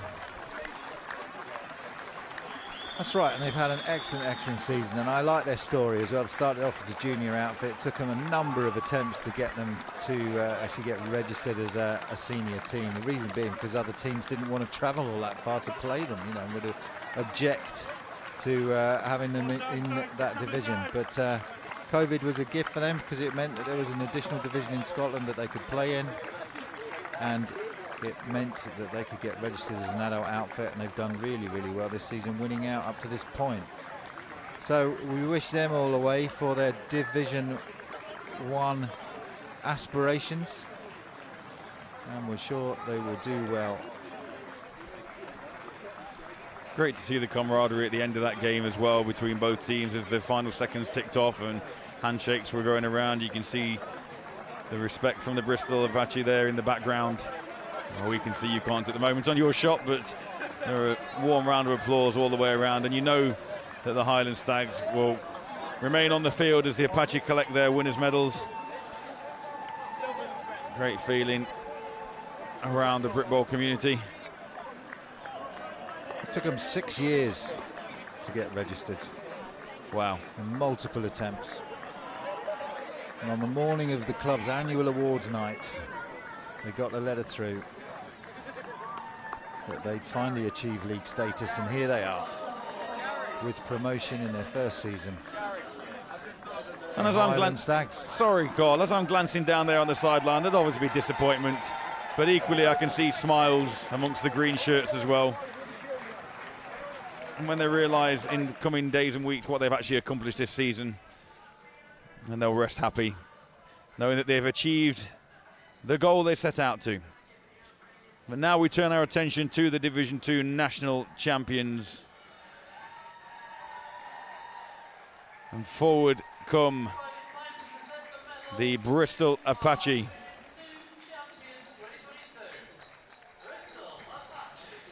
Number 93, Rob Virgin, who you saw lifted off the field during the game, is carried by his teammates to collect his medal first.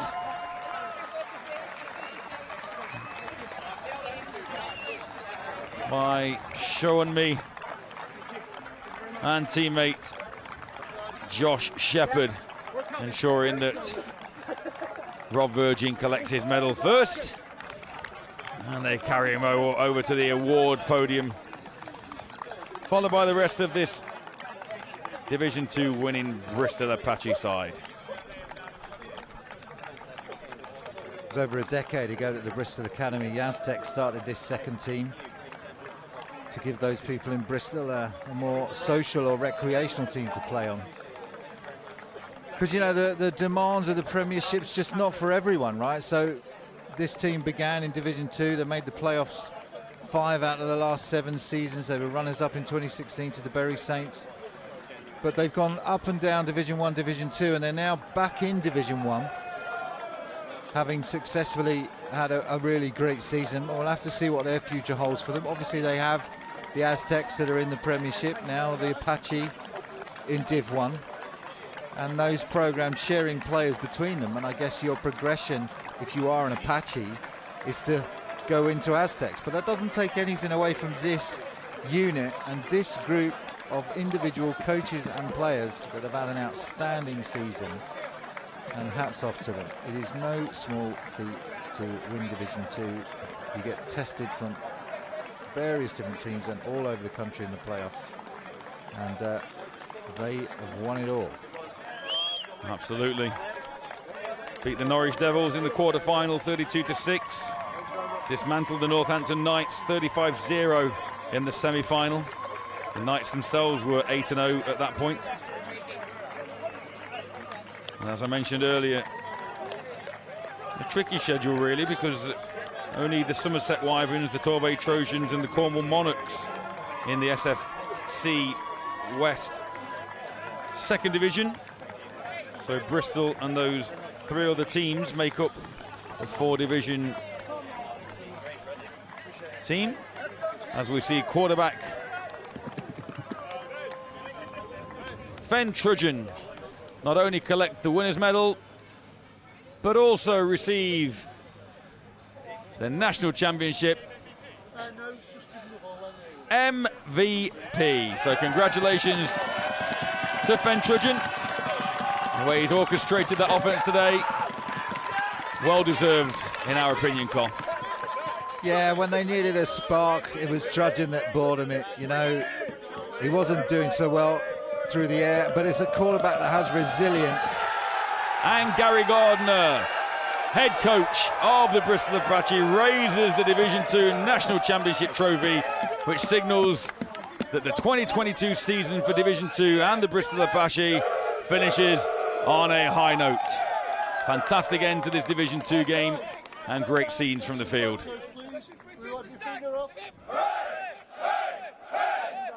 Showing their appreciation there for the Stags and for the supporters in the crowd. Supporters were great today for both teams. And I tell you what,